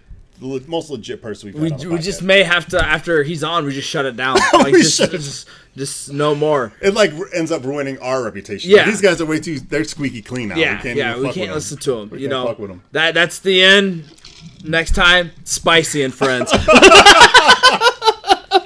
Tony might take it over. He turns it into a Spanish podcast. Right. Takes it over. Oh, man. Listen, I am the captain now. I am the captain now. No, that's fucking awesome. Yeah, I can't wait. So it's gonna be it's gonna be a blast. We got a lot of awesome shit planned. I appreciate you sharing all that too. By the way, I know like you've seen some shit and hard bringing up, and you don't talk about it too much. But like I said, I talk about it every fucking podcast for all I give a shit about. Man. So I should talk about it more. It's in the bio. Right. That's all right. People know. In most of the stories I have are most of the time when I talk about the firehouse, I talk about food or funny stuff. But I should talk about more real shit that we do and just not get too in depth with it. We get there. You need a break from it. You live it. You know what I mean? Like you don't want to like on your fucking spare time doing what you're doing, like talk about depressing shit. So not that it's depressing, but I mean it can bring up shit memories. So I get it, but for sure. Yeah, man. One thing that I wanted to also talk about was since right before last time we podcast, I was just getting ready for deer season because it was rifle season here in Nebraska. So early season and. It was a year to remember. Again, if everybody remembers last year, it was mechanical problems. I'd been, my dad passed away in 2011, and I hadn't shot and retrieved a deer since then, as people know by now. But this year, man, it was a different story. So I go out. Shouts out to Charlie. I won't say his last name, but we hunt on private land. I've been hunting that land since I was like 15, and it's fucking awesome. We have a bunch of different places that we can go, but there's always 2 tree stands that we sit in, and I normally sit in the same one. Most of the time up until 2011, I got a deer out of there every year. I preferably would like to shoot a more mature buck if possible, but usually where I'm at, it's not possible. It's always nice to get a buck. I don't trophy hunt, is I guess what people would say, go for the big antlers. It's always nice, absolutely. But I don't mind, shooting a doe at all. Like, I won't shoot a doe opening day. My brother has before just because we were at a deer meet. Like, we do hunt for the meat. I love the meat. I love that. Everybody posts the pictures, and I still post the pictures, when I get a nice deer, but I mean, I do it for the meat. Like, what the fuck did we make? Oh, for my birthday. So this year, and I'll explain. I did get a deer. A little spoiler alert before we get there. This year, but for my birthday's in December, and we made deer tacos. It was just tacos, but with deer meat. I love deer meat. It's my favorite meat. I could replace that for beef and everything. Throw it in spaghetti and all of that. I fucking typical. I love it. So yeah, we were low on deer meat, and a couple years ago, he put down the doe, which is good because we didn't end up, seeing a buck. And if one of us gets a deer, we share the meat, and we usually get sausage and like jerky. We try to spread it around, and I gave like Rob, Spencer, and Chubbs. I gave them some deer steaks and deer meat because the buck I got this year, I mean, it was a big buck, and at least body wise. And so it was awesome. So we hunt, on this private land, and I hunt the same way every time. I get fully dressed up because here in Nebraska, and I've never done like a stock hunt, which I really like. When you do elk hunt, every hunting I've done is sitting in a tree stand.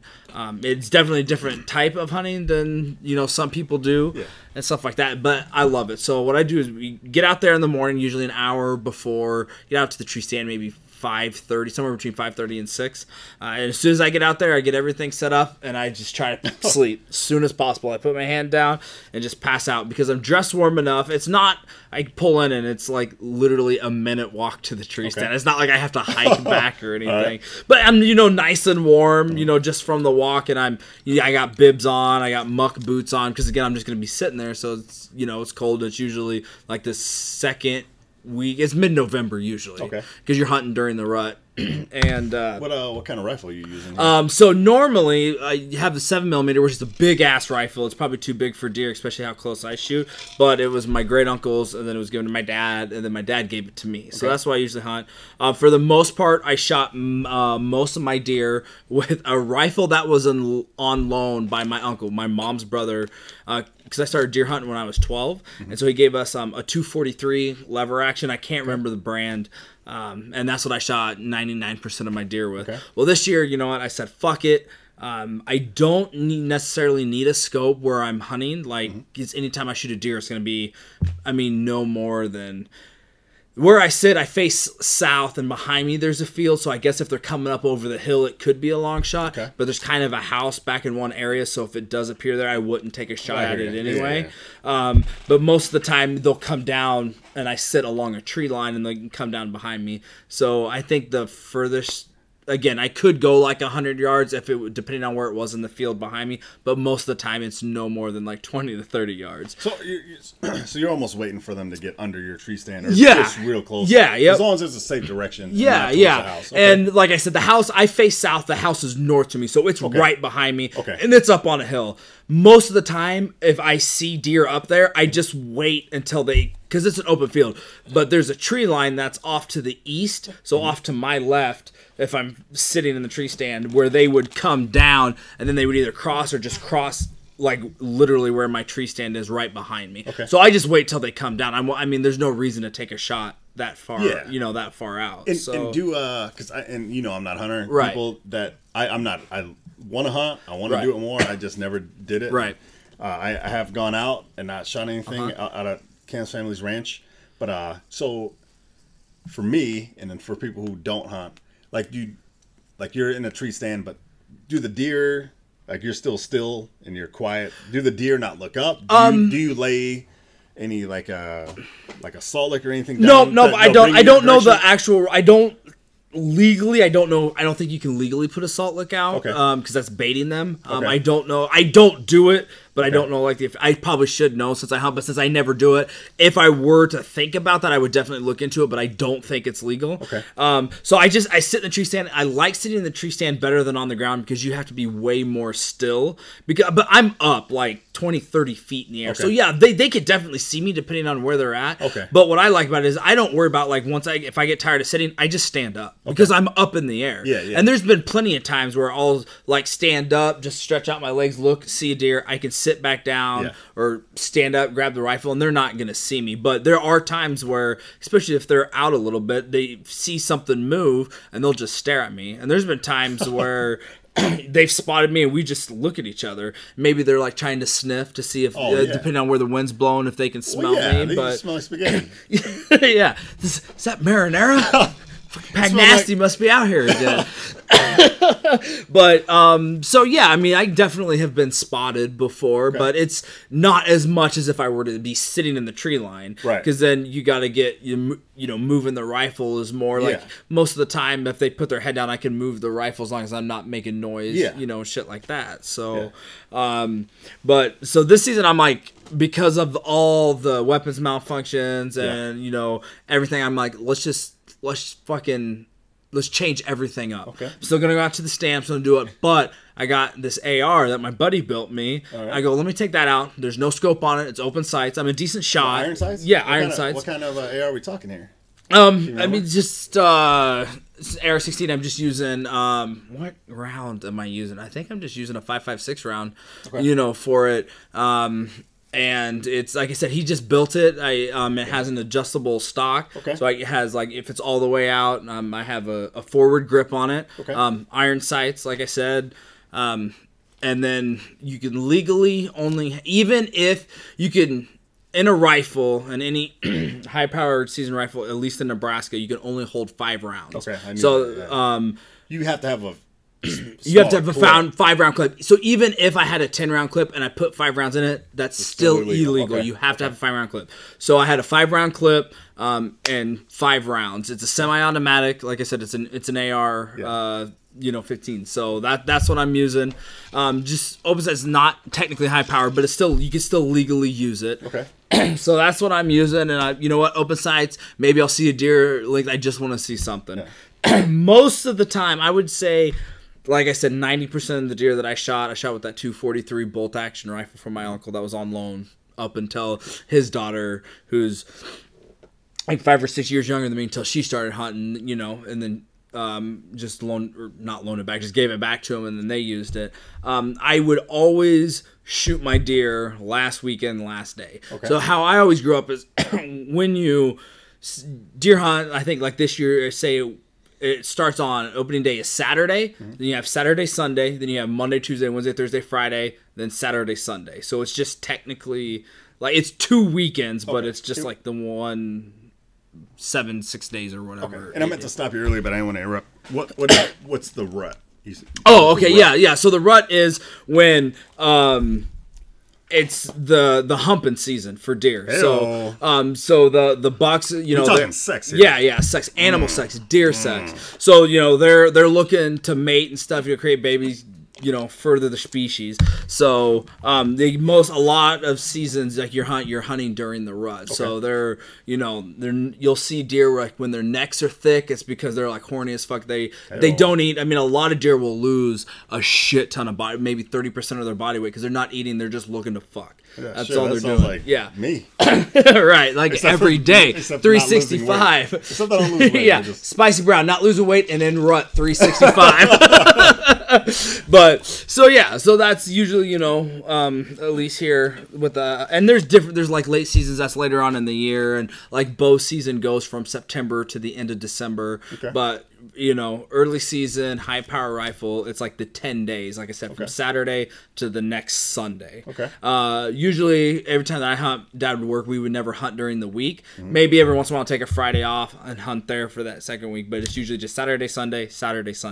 And so then again, most of the time I would always shoot my deer Sunday evening. And a lot of people hunt differently the way we've always done it. I don't think there's a right or a wrong. You can a lot of people will go out and then they'll just sit all day, like morning to night, and come back in. We would always go out in the morning because a lot of the deer, they'll come out, they'll eat, feed, and then they'll go bed for the afternoon. Then we'll go in, get some lunch, watch some college football, and then go back out for when they come out at night. It always seemed to work for us. So that's just how we do it. Again, there's no right or wrong. I mean, obviously there's wrong, like road hunting, shit like that. But that's just how we've always done it. And again, it's different. Like I know when Cam and then they go out, they do the stock hunt where they track them down and stuff. I would love to do that. Yeah, different type. And I've just always done this specific type of hunting. And so we get there, and I said, I go first day, opening day, I'm going to sit out there. I took a lunch. Like I said, I wanted to change everything up. So I took the AR, iron sights, 5-round clip, I'm ready to go. And so I told Vito, you can go back in, you can eat. I brought like sandwiches. I'm going to sit out here all fucking day. Because a lot of the times going back in there at 2 o'clock, like 2 or 2:30, I've pushed deer out. Like, especially if there's a lot of people shooting around us, then the deer are always going to be moving. Like maybe I can get one that, scared here or something, change it up. So we're there. And so I'm facing south, and then there's a creek that's in front of me, and there's like an opening to my left that's probably like 20, 30 yards, and then is where the creek falls. There's a creek bed, but then there's a big I can't see down into the creek at all. And then there's an opening to the west, to my right, where a lot of the times they'll come out, and they still have to come down further into my tree stand because I could get a shot, but I'm like shooting through some trees, and it's just not a good shot. Like they come out of there, and I always wait. And sometimes they don't. Sometimes they'll jump across the fence and come behind me. Sometimes they take off the other way. But I've never, especially my new tree stand that it's at, I've never taken a shot there because the old tree stand. It was just old. I've been using it forever. So like 2 years ago, we changed it out, but we moved it back and up. So I can, like my old tree stand, I can see in front of me. So from my old tree stand, I could shoot them out there when they came out there to the right of me. But with this new one, I would be shooting through trees, and I just don't. I only take a shot that I'm comfortable with because I don't. The worst thing for me is to injure a deer and like have to track it and then it dies a slow death. I want it dead as quick as possible. Yeah, no, I hear you. That's responsible. Yeah, and so I always check there, and then I'll always check behind me because, like I said, I've shot a deer that's come down, behind me. And so this year I'm gonna stay out. And early morning, day just breaks, probably 8:10 a.m. I think, and I'm looking over to the right. I was like, oh, they should, if there's any that are gonna be coming out, they should be coming around this time. Yeah. And I'm looking, and then I look back east, look to the left, and all I see are antlers. Oh shit! And so it's in the creek, but it's the creek bed, so it's behind the creek bed, but I can't see the body. All I can see is antlers. And instantly, I was like, I'm gonna shoot this deer. I am gonna shoot this deer. Yeah. So the antlers were there, then they would disappear. And they would come back up, they would disappear, and he was on a trail. He was sniffing. He's looking to fuck. Yeah, hell yeah. And so that's where they were disappearing. And there's one place to where I might be able to have a shot, and he was up close to the bank. And when he got there, he didn't. If he would have paused, I tried to whistle to get him to pause. So because sometimes if you do a whistle or something, they'll just stop. What's that? And then boom, you can take him. Nothing. And I was like, but it's the biggest buck I've seen in a long fucking time. And I was fucking pissed. And I was like, I want that. And he just didn't stop, and he was gone. I mean, and where the creek, once it goes in front of me, it goes off, and then it just winds up, and there's no shot. But the thing was, like I said, if I would have been looking over to the left, I could have probably had a shot because I think he was in the creek further. But I mean, I was looking over here, and again, it would have been a quick shot, and I don't know if I would have taken it. Depends how quick I would have seen him. How far was he when you? At this time it was only 30 yards, so it's easily a comfortable shot in the open. But again, I was looking over to the right. He came from the left, but because he's on the trail, and then so I saw his antlers, so I'm like, fuck. I'm like, that's nice. I'm like, well, maybe he'll come back, So I'm sitting there, and then it starts to rain, and I'm like, nope. And I'm wearing rain gear, but I was like, I'm not. No, What are you wearing, by the way? Are you camoed up? I'm wearing like Ranger, or are you wearing orange? Or no? Well, you have to wear orange. There's so much orange that you can wear. But so I'm wearing boots, 2 pairs of socks. One of the pair of socks is winter socks. And I'm wearing my old Army Reserve pants. They're my hunting ACUs. Or BDs? Yep, ACUs. Okay. Yep. So I'm wearing those, and then and my top, I always wear my 245 unit shirt. Respect. And then a hoodie, and then my Vito got me this nice big thick hunting jacket that I wear every year, and then. So I wear that, and then I have bibs over all of that. And because I knew it was gonna rain, you've heard of frog togs? It's really light. Rain gear. It's fucking awesome. Top and bottoms. I mean, they're nice. I mean, you can fucking wear them over anything, and they're fantastic. Get you apparel. A lot of people who ride motorcycles will wear them, for the rain and shit. But they're fucking fantastic. So, can I tell you what in my head when I picture you hunting what you're wearing? Yeah, of course. All right. So in my head, what you're wearing is, of course, black and green jungle boots. Okay. And then you're wearing the tiger style. Yeah. Combat uniform from Rangers wore in Vietnam. Yeah, it's pretty close. Yeah, and then you have just you don't have you have the green OD green camo all over your face with just black stripes going across, and then you have a OD and then you have a black scarf around your head or whatever. Okay, and that's it. Yeah. So in my head, that's what you're wearing. Yeah. And then when you're moving, you're talking about moving east to west your head. Yeah. You're moving slow, as super fuck, slow, sniper slow, Yeah, absolutely. And then also, I mean, you got a rock hard boner. Of course. In my head, that's where I'm Well, everything is wrong but the boner. And so, but and of course orange, so I have like a big orange thing that I wear, and then usually a hat or a stocking cap that's orange, because like you have to have so many, I say cubic feet, I don't think that's the right term, but like so much. Also, real quick, I didn't mean to cut you off. You're right. All that I described, like in my head, like when you're hunting, you also have like Italian sausages, like in your ammo pouches. Right. So you'll be like moving slow and shit, but you'll pop your ammo pouch and you'll pull out like an Italian sausage and you'll like eat it slow. You'll put it back and then you'll like. I reach up. I'm wearing a hat, but I reach up and like, you know how like carpenters keep pencils. I just pull out a pepperoni, like a little sliced pepperoni, like up there. That's what's in my head. Yeah, absolutely. So that's what I'm wearing. So then I was like pissed because, like I said, in the morning. So I figured, like you said, he was definitely on a trail the way he was sniffing. Mm-hmm. So what I was hoping was when I made the decision, it was like 12:31. I'm like, I'm gonna go in because by this time it started like raining a lot. I'm like, I'm not gonna sit out here, like it's pointless. And so, and my mom every opening weekend she always makes chili and cinnamon rolls for us. So I know that's waiting at the house. So I'm just like, well, fuck this. So I was getting cold because of it was more just being wet. Yeah. So Vito called it like a couple hours before that. So I went there, got some food, and my hope was that for the night. He was maybe, if he didn't get on the trail and go away from the area, he would come back down the creek. And if I saw him early enough, I can look to the left and I can shoot him while he was, in the opening. Right. And so, because I've seen deer do that. And before shortly after I saw the buck, before I left, I did see like 3 other does playing, but they were further off, and I didn't have it. And I wouldn't have. This was opening weekend. I wouldn't have taken a shot at a doe anyway. But so I did see a lot of action, and Vito didn't see anything. Okay. Like he didn't see any deer and shit. So I mean, like I said, he called it. I don't remember what time he called it, but I said, well, my plan, is still to stay out here. So. Well, I guess and I had a question about like the deer's actions, like when it rains, like what do deer do, or when it's colder, or well, usually, yeah. I mean, people know I'm not like that great of an experienced hunter, so but a lot of the times, what you want is like when you want it at least a little bit colder because they're gonna be moving around more when it's cold. They're not gonna stay bedded as long, and I guess like.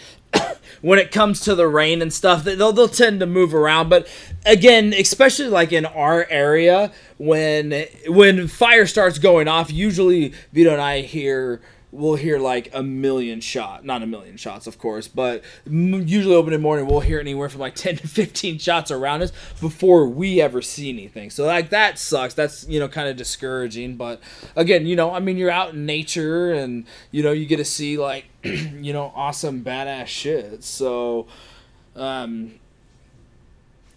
excuse me. Sorry about that, but so what I was saying is, you just get to see like awesome badass shit when you're out there, and there's like one cool thing. I think maybe this was like right before I decided to head in. I saw like I was like, oh, this cardinal, and then I was like, what the fuck?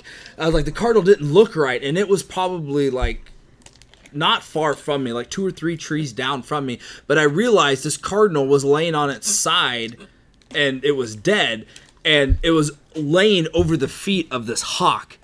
And I was like, but I saw the cardinal first because everything is gray and stuff, and I saw the red. And then, like, in 2 seconds, I was like, that doesn't look right. I was like, it's dead. And then I saw the hawk there, and then I, like, got out my phone to take a picture of it, and then it fucking just grabbed it and it flew off before I get a picture of it. But I was like, you see shit like that. Every year I get a squirrel that comes within 5 feet of me in the trees because it's part of this big connection where they just jump from tree to tree. And they'll, like, come look at me, make noises, and then just go off. So it's just awesome, to see that shit. So again, I decided to go in opening day, and I was just like, this fucking sucks. But I told Vito, he's like, well, fucking hopefully, and he said the same thing. Hopefully it'll come back, and you can put it down. Because I said instantly, I go, it's a 4x4 at least. And I go, a shooter, 100%. I go, it was a decent rack, which told me it was a little bit older. So I knew it was at least 2 years old. I would always like to get like a 4 or 5 year buck, but I will shoot a 1 to 2 year. Okay. You know, and that's usually like the last weekend, if not a bigger mature buck comes through. Yeah.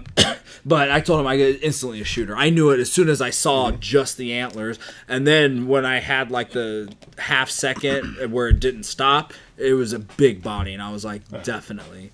And so like I said, went in, got chili, and then came back about 2:30, and we're sitting there, and I think anytime I try to get into the tree stand, I'm like you on the job, I try to get a nap in. For sure. Because usually a lot of times when you're there, they don't move a lot.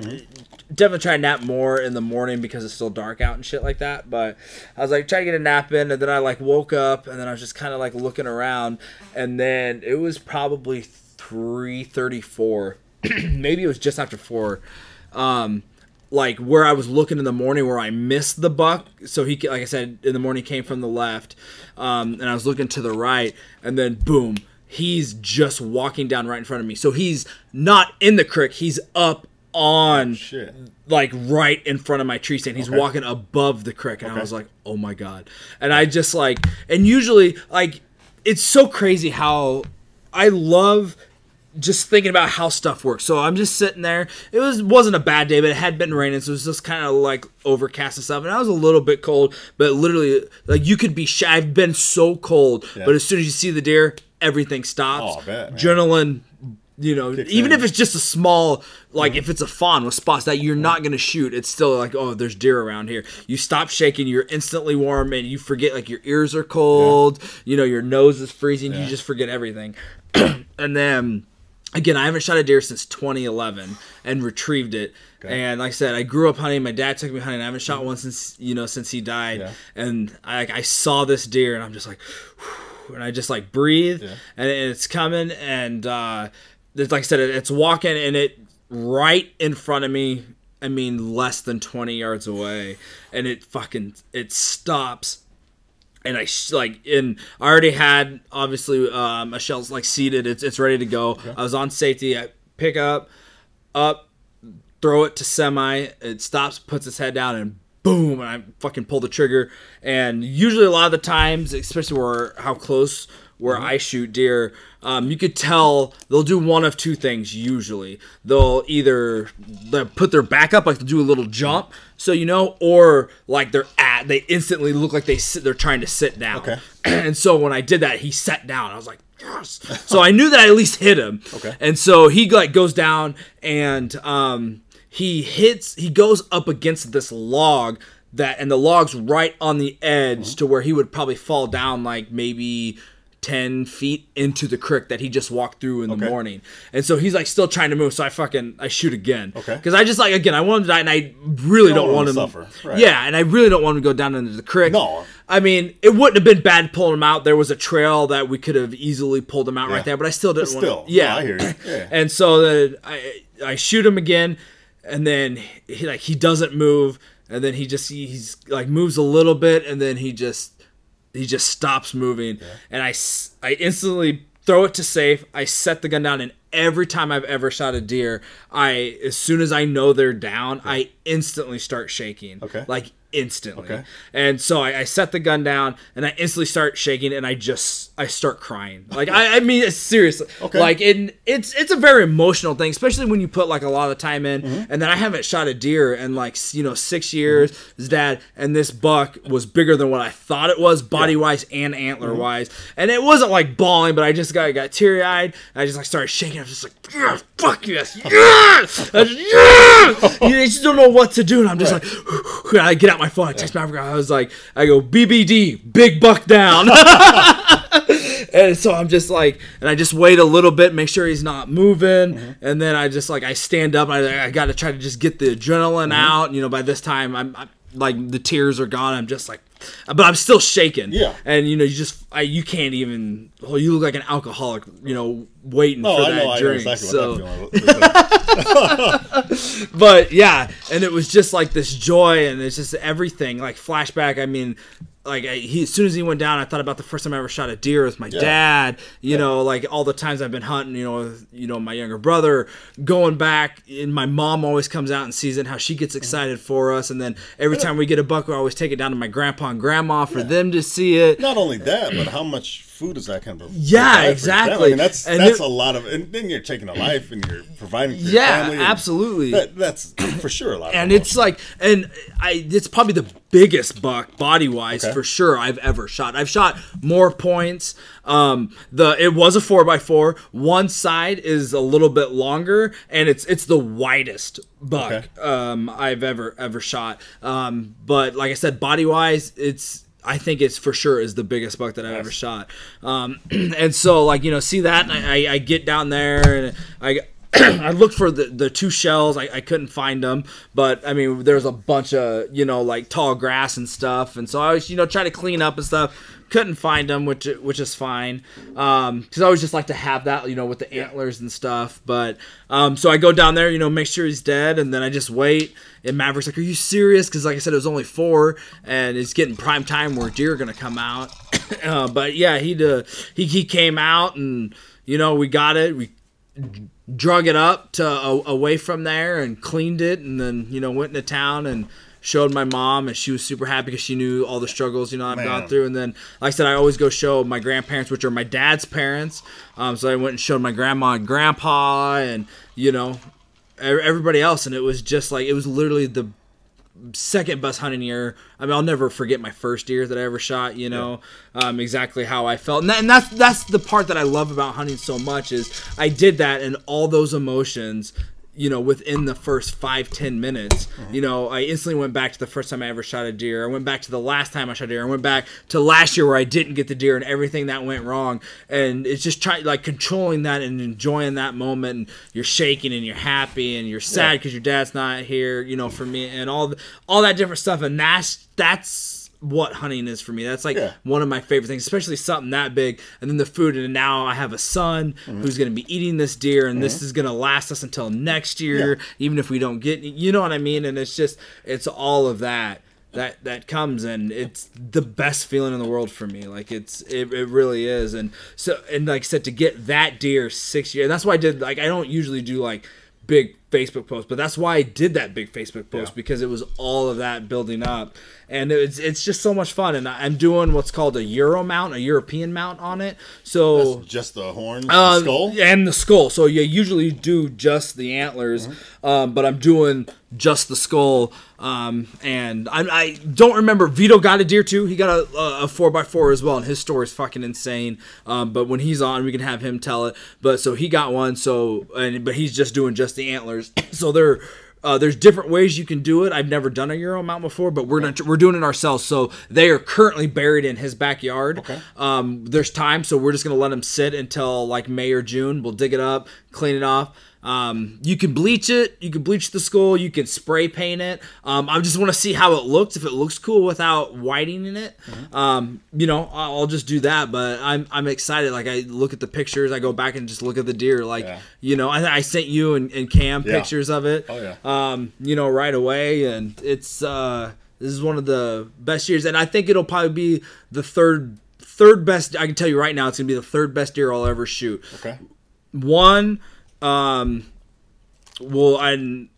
two will be interchangeable, but one will be the first time I ever shot my deer with my dad, and then the second or first one will be the first time Grayson ever shoots his first deer. Those won't beat that moment, and I know that, and which is great. So to me, it's, again, right now, yes, it's the second best deer I've ever shot, but it'll definitely be bumped, even if it's just a little 2x2 that shoots. The first time that you see that look in his face, and I know what that look is, and all of that. So that will definitely take place of it. But yeah, man, it's I could talk about it. I get emotional talking about it, and I love it. I love going back, and I love telling people how it goes. And there's my mom's friends, the Beemans came up, and you tell that same story 100 times every time you talk to people, and it gives you a sense of pride.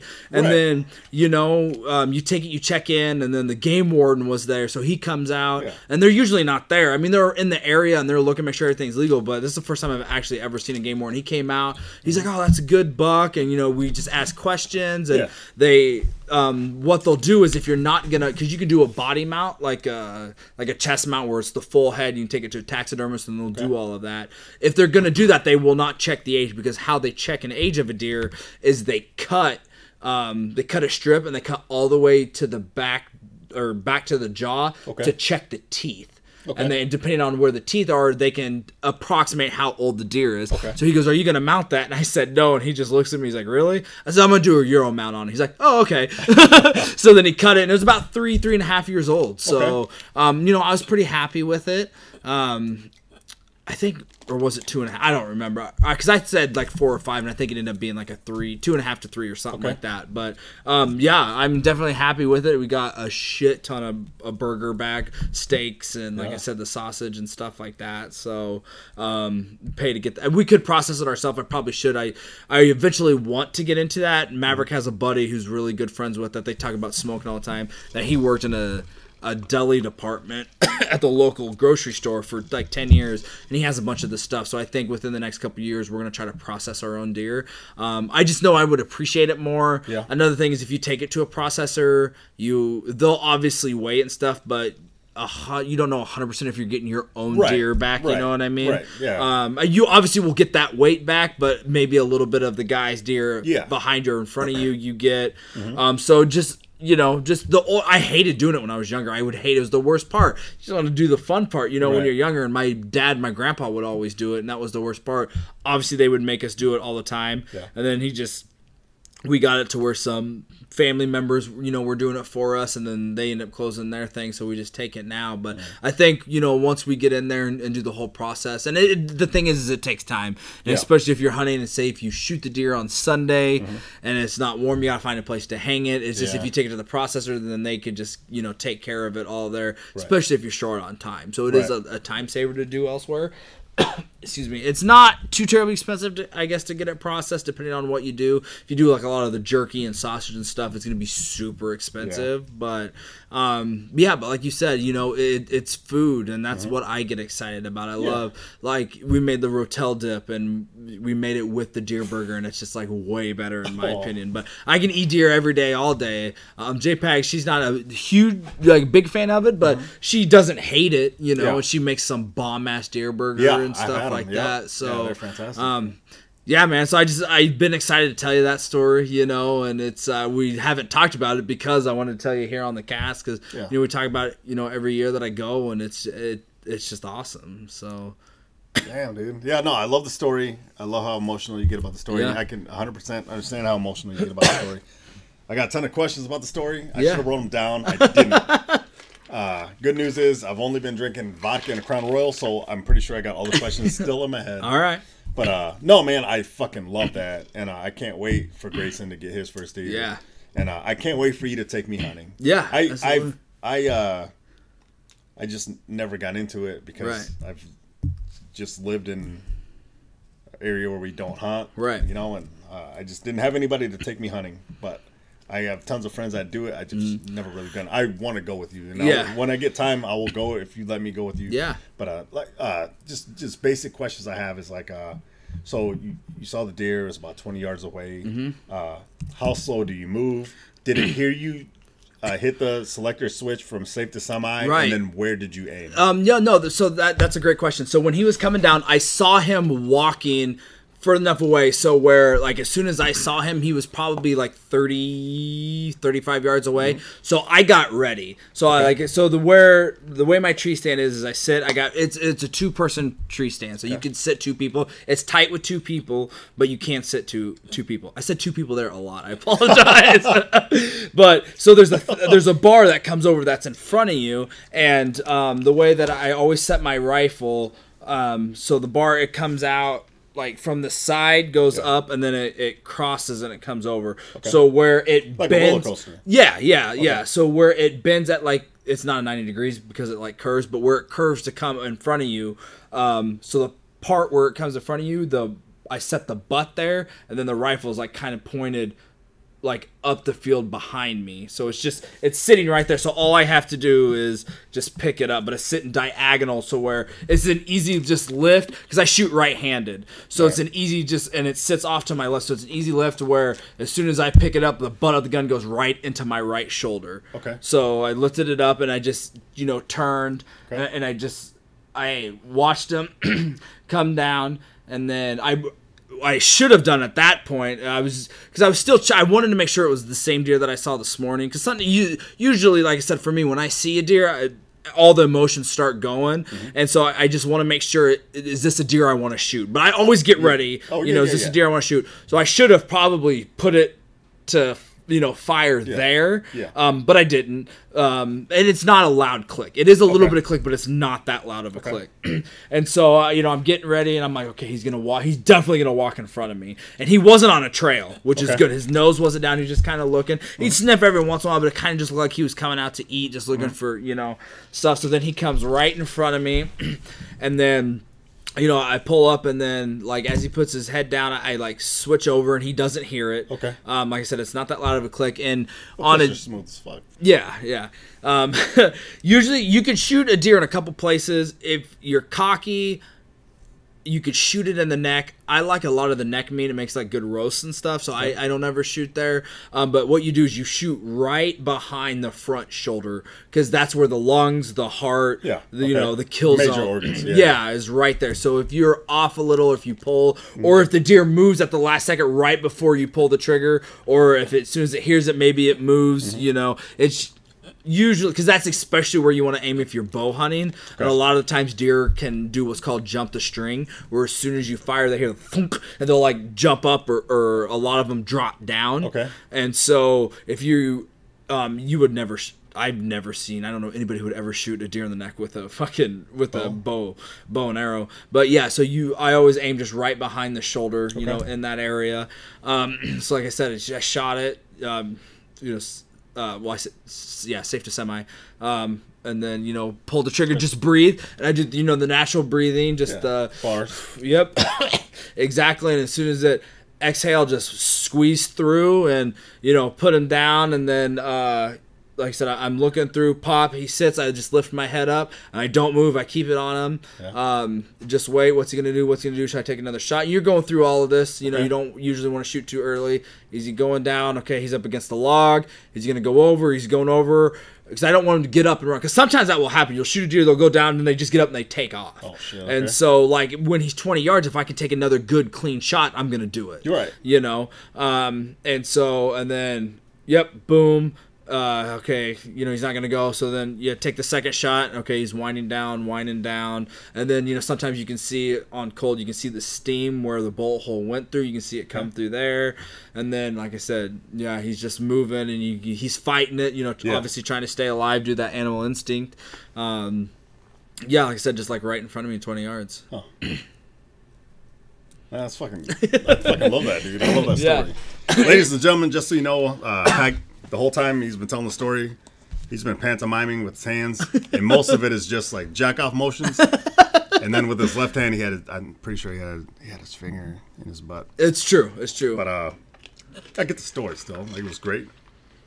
No, I love that, man. I love how emotional it is for you, and I can't imagine. I've never done that, so I can't imagine. But I can, like, you tell stories so well, and like you do pantomime like so well. Like, man, I love that, dude. And I'm sure there's some people out there that listen and they're like, well, that's fucked up. Like, you're just doing that. But those same people are eating meat. They're just getting it from the store, and they're killing the animal for you. Like, there's got to be, like, a tremendous amount of satisfaction in taking that animal down. Yeah, absolutely. Still showing respect to that animal. And then, like you said. Yeah. And like processing the animal, or trying to process it, and then feeding it to your family. And it's weird, and like it does seem like, what's the word, like counterproductive, where like hunters like love animals probably more than non-hunters, you know what I mean? Yeah. Like, that's the last thing you want to do. Like, when I shot that deer and I fucked up last year, that's why you're like, and I didn't get it. That's why I was pissed. Like, I was upset. That's why I didn't go back out and try to shoot another deer. Like, I was upset at that 100%. And so the fact that he went down, and as weird as it sounds, and I've always done it. I don't know if I can't remember if I've ever seen my dad do it, but I always go up, and it's where I always pet it. Like, you know, not like, oh, good boy, you know, something like that. But, like, you know, I go up there, you know, make sure it's dead. And then, like, because the coats, they're always, like, so awesome just to see that, you know, animal up there. And then I was like, oh, you know, thank you. Like, I literally thank the deer because it gave its life to help keep us alive, to help give us that energy and stuff. Yeah. And so, yeah, I do. I thank the deer. And then, you know, I look at it, I lay it out, and I appreciate it. And it's all, you know, because I know we don't like talk about like religion and a lot of stuff, but I just think that everything is connected by energy and stuff like that, you know. And so the fact that, you know, it had to die, yes, but you know it's gonna give us a lot in return too. So yeah, absolutely. You know, at one time I definitely would like to get a deer mounted or take it and get like a cape done, you know, just so I have it. But yeah, I mean, like I said, I think it is a total emotional thing, and there's you know, there's good hunter. I would consider myself a good hunter. I try to do everything by the book, you know.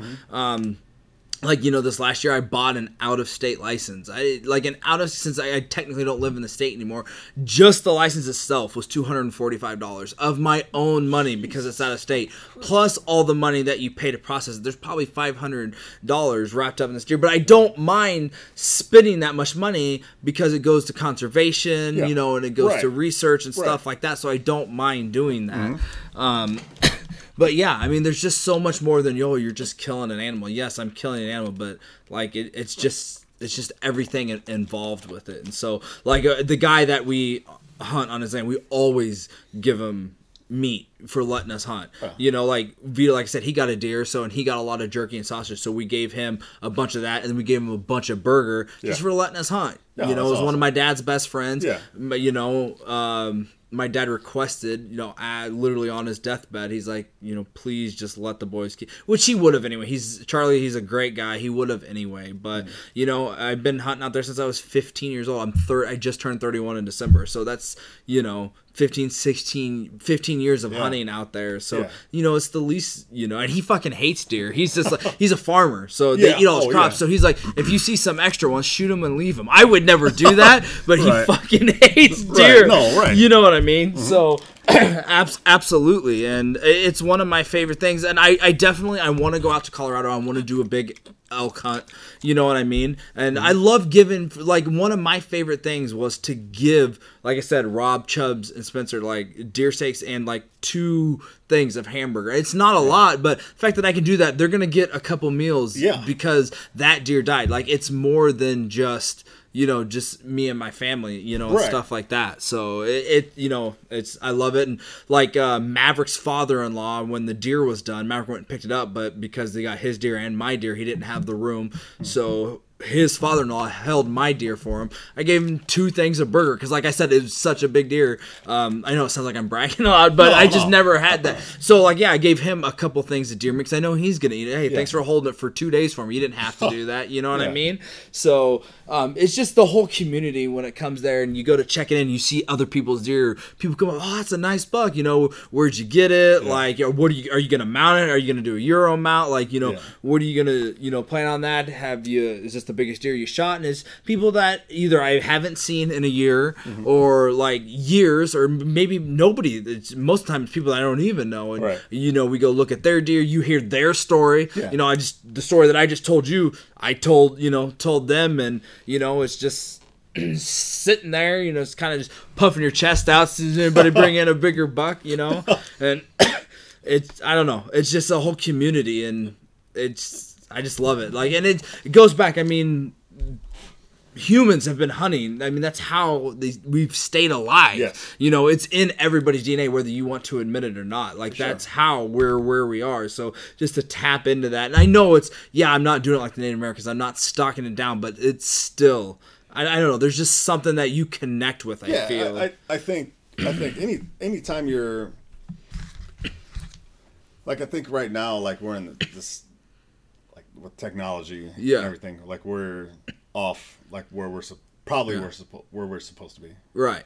But like, even I mean, look, we're recording a podcast because of technology. People are going to be listening to this on their way to work, on their breaks, doing whatever. And, they could be listening to this like, you fucking talk about the death pool again? Yeah. God, we don't give a fuck about their NFL plays. Talking about the death pool. Oh, guess what? They're talking about wrestling. What? No, I think anytime, like, you get outside, like, you get in the woods, or you, like, when, like, me and Camus and the boys, we get out to the ranch, and you get quiet and you can get off the grid for a little bit. Yeah. Whether you're hunting or not hunting, or whether you're just out there, I think that's good. Yeah, it's important. That's what people need. I feel. I think, and I don't do it near enough. I don't either, near enough. And that's why, like, one great thing about my brother living out in Colorado, like, we always, every time I go out there to visit him, we always hit trails, shit like that. But like I said, like the cardinal thing with the hawk, I've never seen that. More than likely, see that and get that. And I've done a bunch of squirrel and rabbit hunting when I was younger, but to see a squirrel, like I said, it can't be the same squirrel, but it's every year because that's where they run. I mean, it's right there to see that and to hear it cluck at me, or you see all these different types of birds or pheasants run across or rabbits. It's just awesome to get out there. And I have my phone on me because usually, like, Vito and I will talk, be like, hey, have you seen anything? Like, where we sit, it's illegal. You can't use phones to say if there's deer coming, but where we sit, we wouldn't be able to see because we sit far enough apart. Okay. But we sit close enough to where, like, he could, if he's like, that's not a high-powered rifle, that's gotta be, that's gotta be Pag shooting. And then, or like, if I'm like, was that you that shot? And then, because then if one of us does get the other one down, I'm gonna go help him clean it. Like, I love, doing that. So obviously we don't use it to tell each other where deer are, or like, hey, there might be one heading your way, but there's so much land in between us. That type of a thing. So other than like texting him every once in a great while, I'm not on Twitter, I'm not on Facebook, or anything like that. So, or like times where, like, when I knew he texted me, like I said, when I was gonna sit out there all day, just threw my phone on airplane mode. I'm just gonna sit out there, enjoy the sun if it comes out, get a quick nap in. You know what I mean? It's just nice. It's just nice being out there and just listening to shit. Well, that being out there, even if you don't hit a deer, you're out there, you're enjoying nature. like what is probably better for us than being in front of a screen, or you know what I mean? But you're doing that, and then on top of that, like, if you do get a deer, I think some people are probably like, well, that's, you're using a rifle and they're deer and they're doing whatever. But I think most of the people that would complain about something like that are still, like, they're eating meat, they're eating fast food. Somebody else is doing that for them. Yeah. And they might not understand, like, the satisfaction of doing that yourself, and knowing exactly what you're eating. Yeah, and there's also people, there's also, like, I don't know what I call, like, purists or whatever that have been like, oh, you hunt with a rifle, you're a pussy. Like, like, people look down on that. I'm just like, come on, man. Like, I hate that shit too. Like, I have a bow, and I want to get it, like, restrung and stuff, and eventually I would like to go there because, one, it's a longer season. It goes from September 1st to December 31st. So it's that entire... Yeah. Oh, I didn't mean to cut you off. No, you're right. But no, not people don't have that kind of time. Yeah. Like, you got a baby. Yeah. You got a wife. You got a podcast. Number one. Yeah, of course. And then, like, you can't go out there with a bow and stalk and hunt predators. Whatever, however you do it. Either way, you're out there. You're in. If you're doing it legally and ethically, I'm 100%. You're doing it right. You're doing it right, and that's good, man. Yeah. You can't tell me some chick is, and there, I'm sure, and I say chick, and that's fucked up, but I'm sure there's some chicks that they wouldn't be listening to this podcast, but they'd be like, hearing somebody talk about hunting and be like, oh, that's, like, they're probably sitting on a fucking recliner eating a Burger King sandwich and be like, that's fucked up. You're just going to kill an innocent animal. Right. But they're fucking eating. With their leather purse. Yeah, with their leather purse on a leather recliner. Be like, that's fucked up, you piece of shit. Yeah. Like, man, I stress that. I want to go off the grid more and more. Yeah. And just be out there in the wilderness. And I do want to hunt. And I do want to. I've had that conversation with friends too. And I love social media just as much as the other guy, but if we went back just to flip phones, like, it is nice to know, like, what's going on in the world and shit, and I get that, and then we have the death pool because of technology and shit, but I 100% agree, like, with going off the, like, when I'm going out to see my brother here in like a couple months, my phone will be off probably the whole time I'm there. Well, fuck, the last time I did it was when I was in South Dakota this last summer, man. Yeah. And so for like the week, I was pretty much, I check emails and I check, I guess Yeah, I would check. I check my phone a couple times a day. Even that's unnecessary. You know, when I went to Europe a couple years ago for 3 weeks, I would just check email like once every night, or maybe whatever. But and I'm still in cities and shit. I guess I'm still doing city shit. Right. But I'm not connected to I didn't watch any TV.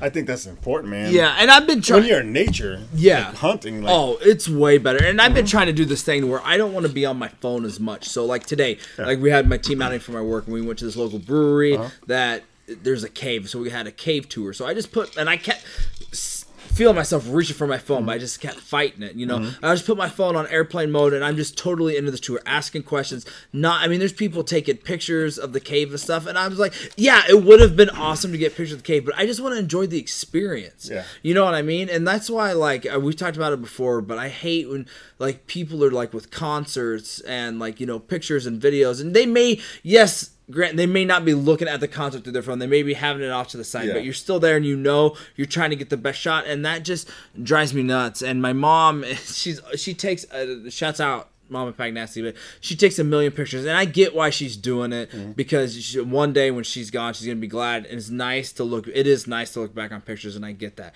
But sometimes I'm just like, just stop taking pictures. Like, let's just enjoy this. And the older I get, the more I'm not getting my phone out. I'm trying to stay away from it. Now, maybe when I get back to it, I'm on it for a while, trying to catch up on Twitter and stuff. But, like, you know, in the moments, for me, I'm trying to make sure I'm not on my phone, you know, like at all, just, you know, and take that shit in. And so, like, I would be on Instagram and I love seeing, like, I follow, some ocean one. I Discover Ocean, and they're one of my favorite Instagram accounts, and I love seeing that stuff. But what's so annoying is they'll have these videos, and I know I wouldn't get these videos if these people didn't do it, but you'll just see like this whale just come up, they're on a boat, and the first thing everybody does is grab their phone and just try to get it. And I'm just like, are you like really enjoying it? Even like, again, even if you're not looking, and it may be a once in a lifetime experience and you want that, and you will look back on that video, but to me that still takes away just from like, hey, this one time in 2017, like, yeah, we were on vacation, this fucking whale came up,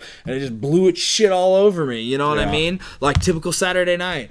But you know, I mean, you know what I mean? And so it's just like, the more and I feel like I'm becoming that old man, even though I love, and I'm on social media all the fucking time. I do it, luckily, like I said, at my job, I can be on my phone, you know, and stuff, and so I'm always checking, and so I know the hypocrisy of it and what it sounds like, but it's still like, when you see something happening and everybody just gets out their phone, it's like, Jesus fuck, like, and then I get annoyed because then I get drawn into like being pissed off at them for being on their phone. Yeah, no, I see that all the time, and I completely agree with you. And I think you just fucking just live in the moment, just enjoy it, you know. And I work a lot of events, you know, because my part-time gig is working events. Like today, I worked the car show, which is fantastic. I worked the Katy Perry show a couple weeks ago. Like, I work events, and every event I work, even if whatever, it's circus, concert, whatever, it's just people fucking film. Basketball games, it's people filming. It's like, just fucking watch it. Nobody gives a shit, and that's the thing. Like, nobody gives a shit. Like, if you could take a picture, and then if you take one picture, you could look back at your pictures 5 years later and be like, oh, that's the fucking concert I went to when I went to Katy Perry. Yeah. But nobody gives a shit on Snapchat, like, that you were showing 10 seconds of like a fucking concert. Like, nobody, I hate that. That's one of the reasons I got rid of Snapchat. Right. I was just like, no, I don't give a shit about any of them.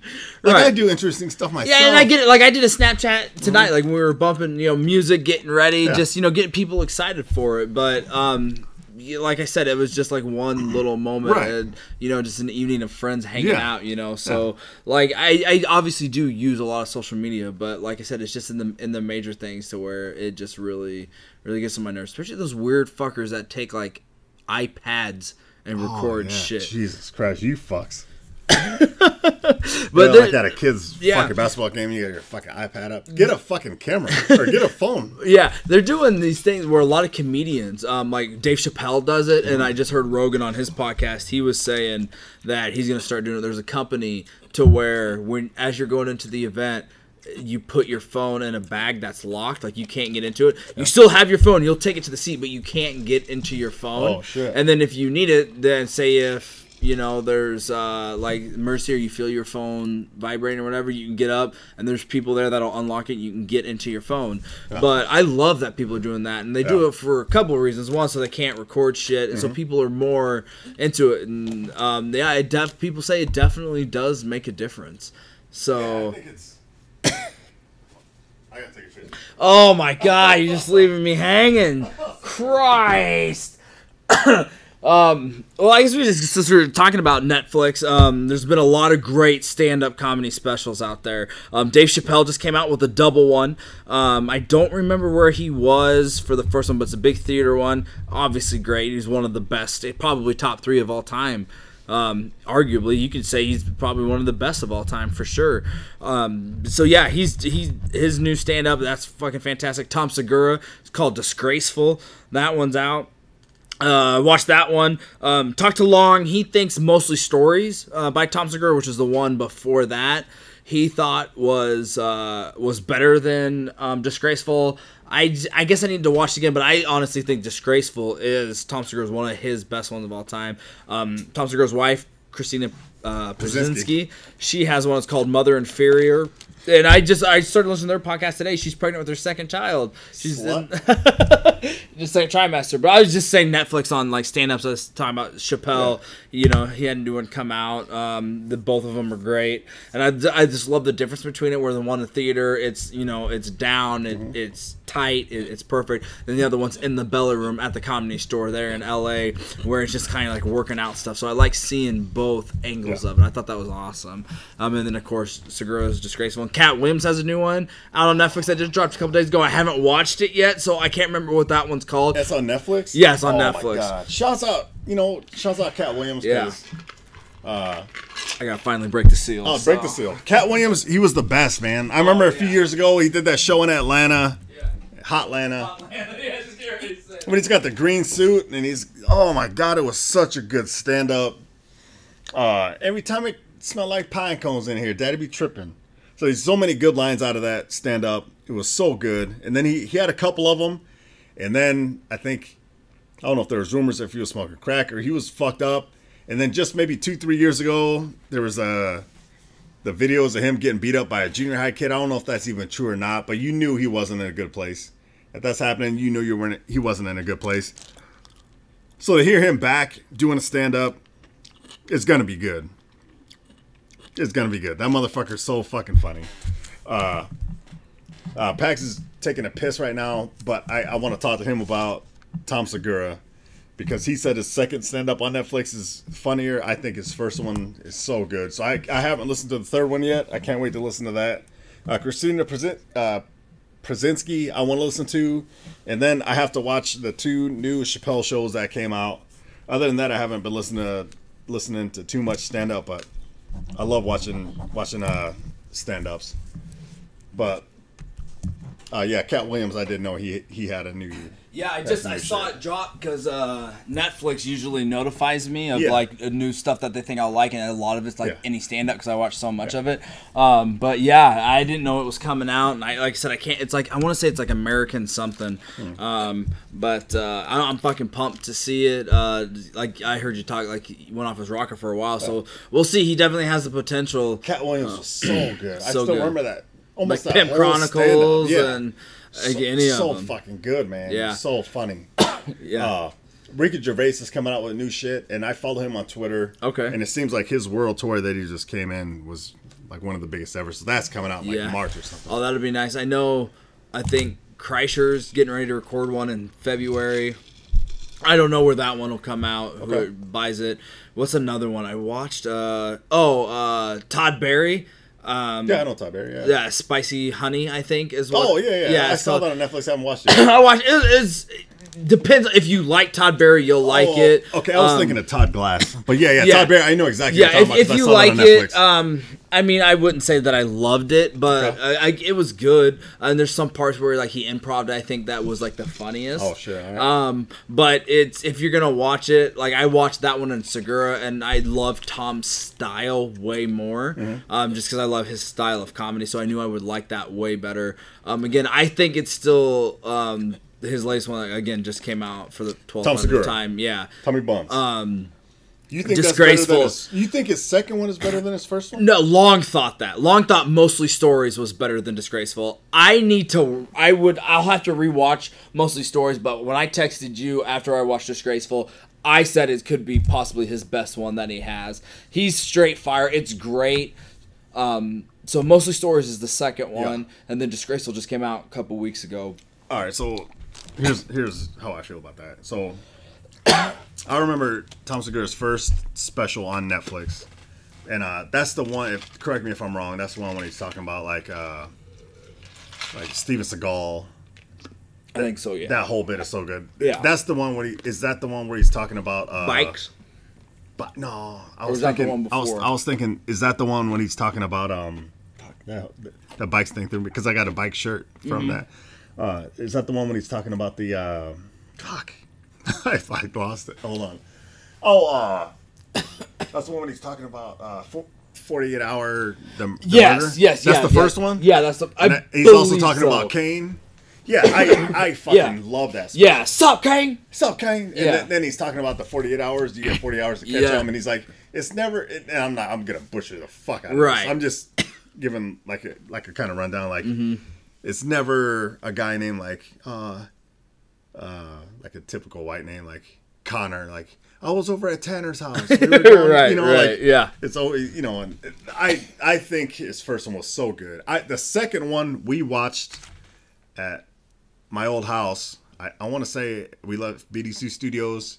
We went to my house and we watched the second one. And that was the one with the Mike Tyson where he saw Mike Tyson on a plane. Because that just came out. Yeah, and we're like, let's watch it, and we watched it. That one's Mostly Stories. Okay, I remember that one was really, really good. It was because Tom Segura to me is top 10. Yeah.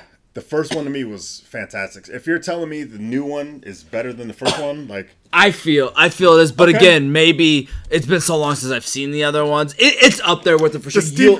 I can't wait. I know he's so good. That Steven Seagal bit when he goes off on Steven Seagal, like, he's still obsessed with Steven Seagal. Is he? Oh my god, dude.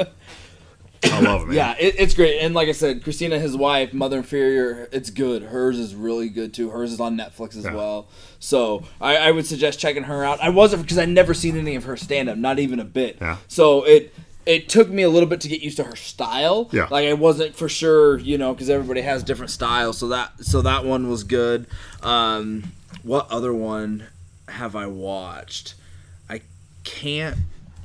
I've watched a couple other ones, but I don't remember specifically which ones they were. But like I said, the Todd Berry one's pretty good. But if you're gonna watch both of them, watch the Todd Berry one first, just because you'll enjoy Segura way more. But yeah, like I said, Cat Williams is on my list. I can't wait to get to that. Obviously, I said watch the Dave Chappelle ones. Yeah. He's great, of course. And Ricky Gervais is coming out. Yeah, so I'll have to. It'll be good. Good stuff. Good stuff. All right, man. So look, we're at 250. Yeah. There's got to be at least one person that's going to still be hanging in to the end. Yeah, at least one. So I'm not going to talk about the car show I went to today. Okay. It's too late. But so this is what I have it broken down to, and then I think we decide real quick what we get into. Well, there's 3 things. I have Black Mirror. Okay. Which we could maybe say that. Yeah, so we went pretty hardcore on we could talk about that for an hour. We could talk about that for an hour because there's more. I've watched more episodes since then. Yeah, we could talk about UFC, and I feel like we have to talk about food because this is a food podcast. Right? Yeah, absolutely. Did you have something specifically about food? Nah, not at all. The only thing that I can think of is I know on Christmas Day my mom made a soup and stuff and Vito smoked us a brisket and it was probably the best brisket he had smoked up until that point. Like I said, I definitely want to have him on to tell you about El Fuego. Okay. Like I said, it's his new smoker, reverse smoker. He still has his Traeger, the pellet smoker and stuff that he's doing that he'll do every once in a while, but it's all about that. I mean, he's fine tuning it. They're doing like competitions. I think they're doing a competition like kind of close to where I live, like where we talked about that. We kind of want to do like a different type of podcast doing that, like get up with them and just record the process. Okay, what are you doing now? Just do like different segments, Okay. and then cut it up, and then at the end, just do like an hour or two podcast with the whole competition. And it's just pretty much, they don't do it. I mean, they do it to do it, but it's just, you get up, it's just a party. Like, you're drinking, you're smoking. It's just a get together, you know, to hang out. And they invite. I'm definitely going. I don't remember when it is. They had invited both of us. Yeah. So if we can get that down, I think that would be fun as shit. And to learn, like, because I can't fucking cook, and especially smoke stuff, but it would be they have a group. I don't think they'd probably care, but to say it out, but it's Thomas Beeman. He's been on the podcast before. Vito's father-in-law. His name's Alan, and then there's another guy. Fuck's his name? I'm faded. I can't remember. It's like Jesse or something like that. But they call themselves, it's No Witness Barbecue, and like that's their group, you know. And they're always like group texting about like, you know, different ways, and like one of them I think is probably always barbecuing every like weekend, and you know, they're inter competitions and stuff like that together. And so yeah, like, they invited us, and I think that would be, I mean, this is a food podcast, so that would definitely be super fun if we could go. Absolutely, man. And you know, like I said, we'll just take everything and maybe just do like the 10-minute recordings on like a cell phone or something. Doesn't have to be too crazy. And then just do like a podcast at the end, you know, after they get everything back, and if they win or something, you know, and just explain, well, this is what we're doing, this is why we're doing it. I just think that would be very interesting, because I don't know a lot of about it. Yeah, and I think a lot of people don't. Yeah, you know? yeah, and it's just somebody like, I mean, it's an expensive habit. I mean, you know, Maverick Vito, same person. He dropped a good amount of money on this thing, and I think eventually he wants to make, because he's a welder, so he wants to make his own. No, he sent me a picture of it. Yeah, and it was sex. It was sex to me. But yeah, I mean, that brisket that he made, I mean, it was like the perfect smoke ring. I mean, he made burnt ends out of part of it, and I mean, we ate like fucking kings, Spicy. Jesus Christ. It was. I've never made burnt ends, but that's. Yeah, he's starting to make his own barbecue sauce now. Oh, like, I mean, he's balls. Like, that's his hobby, and it's, like I said, it's an expensive hobby because you got to buy all the meats. You know, you know, anybody in that whole No Witness Barbecue, I mean, their pork asses, it's top notch always. Oh, I bet, so it's fucking, it's bad. I love that name too, just No Witness Barbecue. That's fucking, it's beautiful. So shouts out to them for sure, man. Major, but yeah. So like, you know, we want to do that. I think that would be like a lot of fun, or like a competition at sometime this year. I would love to do like that type of a podcast for sure. So, oh man, no, I this is a cooking show, and I haven't. I want to say I haven't tried anything new recently. Yeah. I know over the holidays I smoked a turkey. I can't remember if I. Yeah. He did that for Thanksgiving. Okay. Yeah. We did a couple turkeys. So I don't know if I talked about that on the podcast, but I put it in a brine for 48 hours. Yeah. I put it on the smoker. My only regret was, you know, you use the drippings for gravy. You can't do that with smoked. Right. It was just way too smoky, and it set off the gravy was just way too smoky. But other than that, I've never done burn ends, but I want to do. I can't. So this winter time, everybody that's listening is probably in our area. So up until December we were good, and then it just fucking took a shit. Yeah. So now we're in this deep freeze, but I can't wait for the spring. I want to start cooking again outside, grilling again. I did find some porterhouse steaks on sale for $4.99 a couple of weeks ago. Yeah. And I'm like, I don't give a shit if it's 30 degrees or 20 degrees. Like, I'm using charcoal. It'll keep me warm, and I grill some porterhouses. But I want to get back to my smoker. So for people that don't know, like the burn ends are big now. I think it just started a few years ago. Before it was like, the fuck's the burn ends? Now they're burn ends. So what you do is you take a brisket and you smoke it. The brisket breaks down to the flat, and then the other section is the point. Mm-hmm. So you take the flat and you still slice that into slices, and then you take the point and you could chop that and then put that back in the smoker or put that somewhere else. Add some sugar and barbecue or whatever you want to do. Yeah, barbecue sauce. However you want to do it, and you can throw it back in the smoker or a broiler or whatever, or a cast iron, and then you turn that into burnt ends. Yeah, he put it back in the smoker. Okay, that's what you're supposed to do. Yeah. I mean, like I said, he's going all out. I mean, he's chopping his own like cherry wood and shit like that. I mean, and he loves it. Like he loved it before and he was getting into it, but when he got this, I mean, he hasn't even had it for 6 months, and you can just see it. Pun intended, it little flame in him. You know what I mean? Dude. Like, and it's awesome. And like I said, I don't know anything about it. So like I want to go and just like wake up with them and like literally do step by step and just watch it. That's why I want to go to one of these. I mean, it's a long. You're up at 4 a.m. You get there the night before, but people probably start and shit like that. So I mean, it'll be a grind for sure. But I mean, you're drinking, you're having fun, you're smoking meats. Plus, it's a competition. Everybody likes a competition. Yeah, you know? Yeah. And then even though it's a friendly competition. Yeah, and you're seeing other people's setups and shit like that. Yeah, it's still a friendly competition, and people are, no, I would love to do that. And he sent me a picture of her smoker, and I was just like, oh my God, dude. Like, it looks like it's sex. Yeah, I mean, it looks so good. He built this thing in his backyard to hold all of the wood that he's for the smoker. Oh my God. Like like I said, it's what he does now, and it's.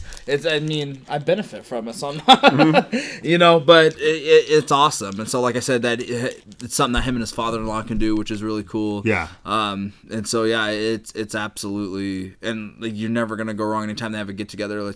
Let's just do wings, or like I think his father-in-law Alan, he makes a great smoked mac and cheese that's fucking phenomenal. Shit. So like they're like, it's not just meats. I mean, I'm sure I'm gonna try to get him to do like a pizza one of these times, or like smoke me a pecan pie or something. You know what I mean? I don't even know if that's a thing, but it's still. Gonna be a thing. But yeah, I mean, you definitely have to mention. Obviously, this is a cooking show, so even though it took us 2 hours and 50 minutes to get to it, but but yeah, man. I mean, and I know we got a couple of things that we could talk about, but this isn't a normal weekend. I know you didn't get a chance to cook, but because you had to work today, but that's all right. We at least got together. We got hopefully, like I said, we're gonna jump off here pretty soon, I think, and then get this edited, and then I think it's gonna go up tomorrow. So we recorded this Thursday night on the 18th. Hopefully you guys should be listening to it, and then we have I think we'll just wait to see how tomorrow goes. We won't say anything. I think people probably kind of know what's coming next week or week after, whenever we decide to post it. But we got a couple things that we're gonna do, and it's just nice to be back. It's nice to be back at BDC Studios. I think this is a fucking great podcast. We talked about a lot of good shit, man. Dude, even if we weren't recording, I would have just been happy just seeing you hanging out and kicking it. It's been a great podcast, and we have tomorrow, and I'm excited about tomorrow, and we cannot get into that. Well, you motherfuckers, if you're still listening at this point, you'll definitely be listening next week. So, but anyway, no, I wanted to talk about. I just have a couple more things on here. Yeah, I did work the car show today. Yeah, which is fantastic. I love working the car show. So you were asking me about it earlier, so I'll give you the rundown. So every group has a small corner in the building. Like the whole convention center's full. So Ford has a little section. Cadillac, Chevy, BMW, Benz. Everything. It's a big attraction. It's a big attraction every year. And they do it once a year. Is that right? They do it once a year. Okay. And today's Thursday, so it wasn't too bad. It opened up at 11. I got there at 10 because the workers and shit are there. Yeah. So I get there right at 11. I walk in. Even 3 o'clock today was busy. On Saturday and Sunday, it's fucking packed. It's cool because they have the best vehicles out. Yeah, I've been there once. Yeah, you name it. Yeah. Acura, Nissan, Cadillac. They have their best cars, SUVs, trucks, whatever. And most of them you could get into. Yeah. So today it was like rich white guys there that are looking to buy cars. And they have hot chicks. So like they're all from out of town. Like these people are from out of town. So they have like. What are they doing tonight? So they have like model looking chicks, and every now and then you'll see like dudes, like weird looking dudes. But you have like model looking chicks, like, hey, you want to look at? Like, no, like, but you could get in the cars or whatever. So there's $200,000 BMWs. Oh my god! So like today it was like a ton of white guys, and nothing wrong with that. Right. There's a lot wrong with But no, you know what I mean. Like Yeah, on the I hear weekend, you. like you work on the weekend, and then it's like kids and shit. Yeah. So now you have like kids with sticky fingers crawling in a $200,000 Right, BMW. which is great. It's just awesome. But then they have roped off cars. So they had fuck, I can't remember the name of the McLaren? They had the McLaren. I love the McLaren. I've Yeah. never seen a McLaren up close. It looked like a spaceship. They had a Lamborghini Murcielago. Holy shit. They had a Ferrari. I can't remember the name of it, but somebody told me it was the name of their racing team. Oh, okay. So I don't know what the name of that is. They had Aston Martins. They had I took a picture of 3 cars because I got a car for a bunch fam? of for the fam. Yeah.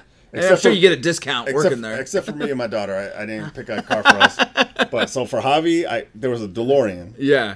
Because he loves Back to the Future. Oh, of course. So I took a picture of that for him, and then I took a picture of the McLaren for Tegan, and it was fucking sick, dude. Yeah. It was a 2018 McLaren, Holy shit. and it looked like a fucking spaceship. I haven't even seen a picture of a 2018 McLaren. We'll look it up. It looks like a spaceship. It didn't look like. It looked like something like. It looked like the ship from, like Guardians of the Galaxy. Could you get in that one, or was that one? No, roped that off? was when you cannot I was get gonna it. say I would assume they probably. They had wouldn't. Aston Martins, Ferraris, Lamborghinis, McLarens, and a couple nice Acuras and shit that you Okay. couldn't get into. The rest of them you could get into. Open game. Camus was like, I like the the Volvo. It was like a Volvo SUV. No, it was. I laughed. Typical. I was like, no. I said, I'm gonna pick out cars for all of us.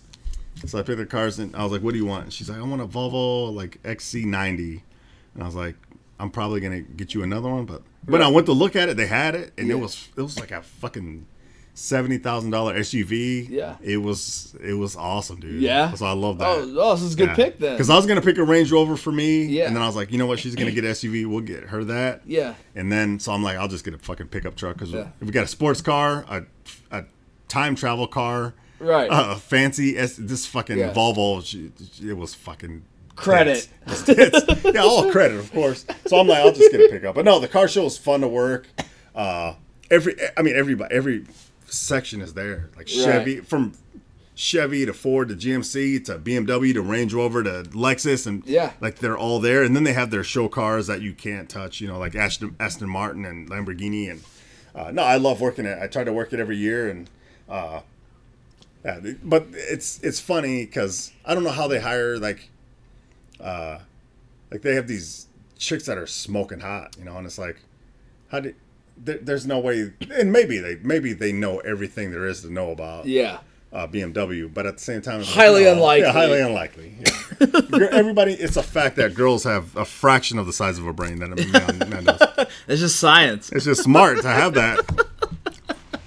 Like, hey, you look fucking gorgeous. You're gonna come here and then you're gonna talk about Lexus vehicles Yeah, to these rich white guys. Any females happen to still be listening, they're gone now.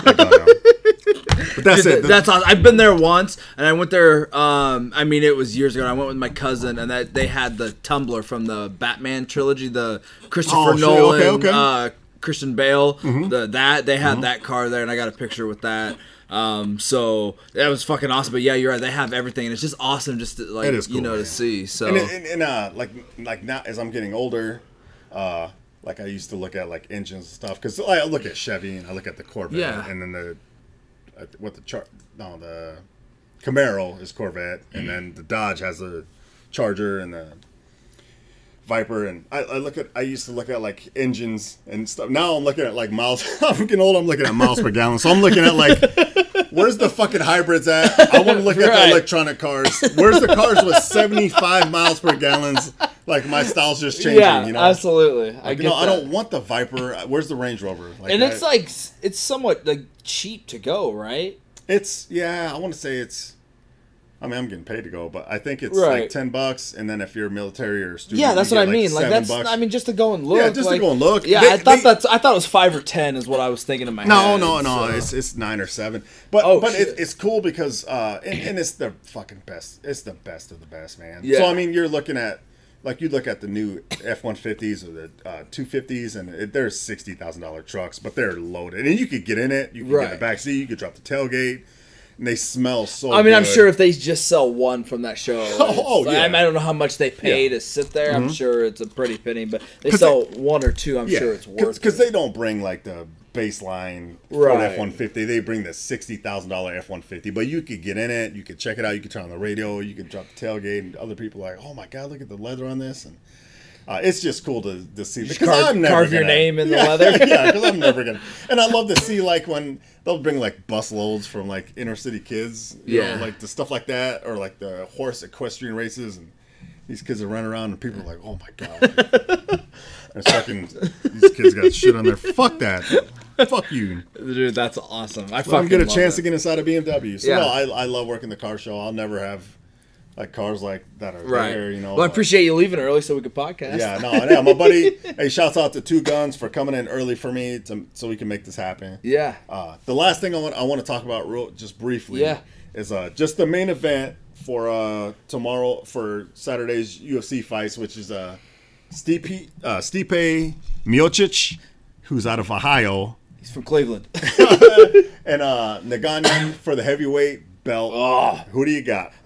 Fuck, dude. I don't know. It's like how we were talking about like the NFL. It could go either way. I would be surprised. I think here though, I just because I like him stuff, I go with the champ, man. I go with Stipe. I love him. I love his personality, his attitude.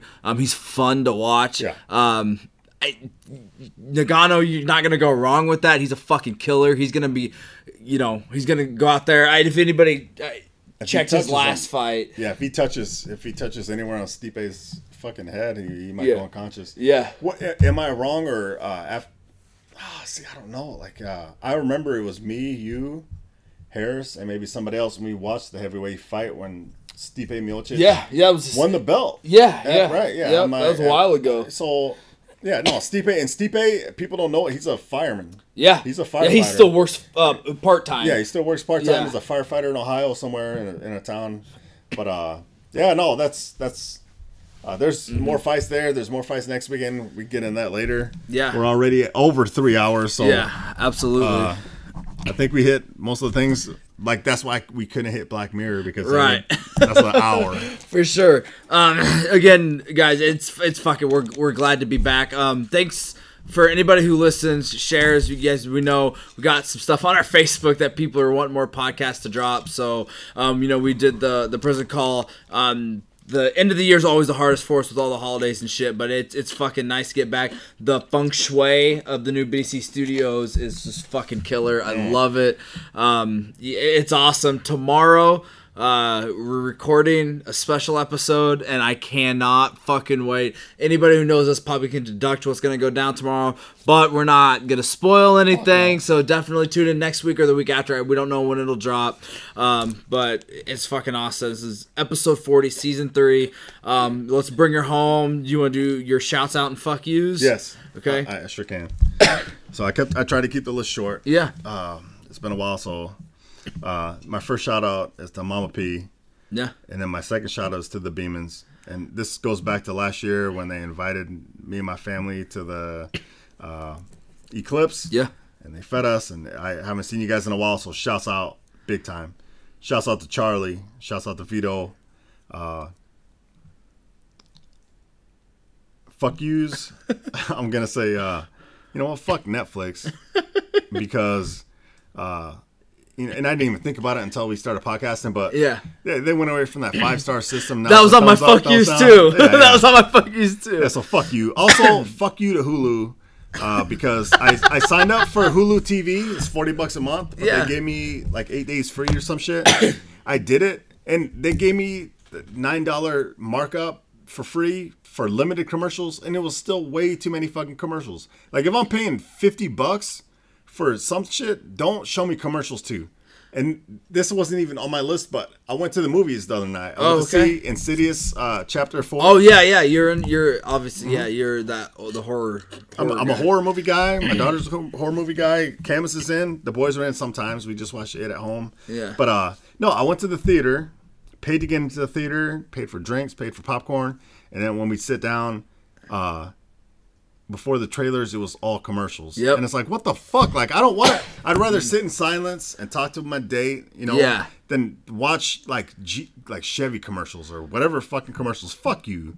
Like, fuck Hulu. Like, Hulu, I got it. They're actually legit. They're way better than like Cox Cable. Right. But it's like, if I'm paying money for the service, don't show me commercials. If I'm going to the theater and I'm paying for food and I'm paying for the movie, don't show me commercials.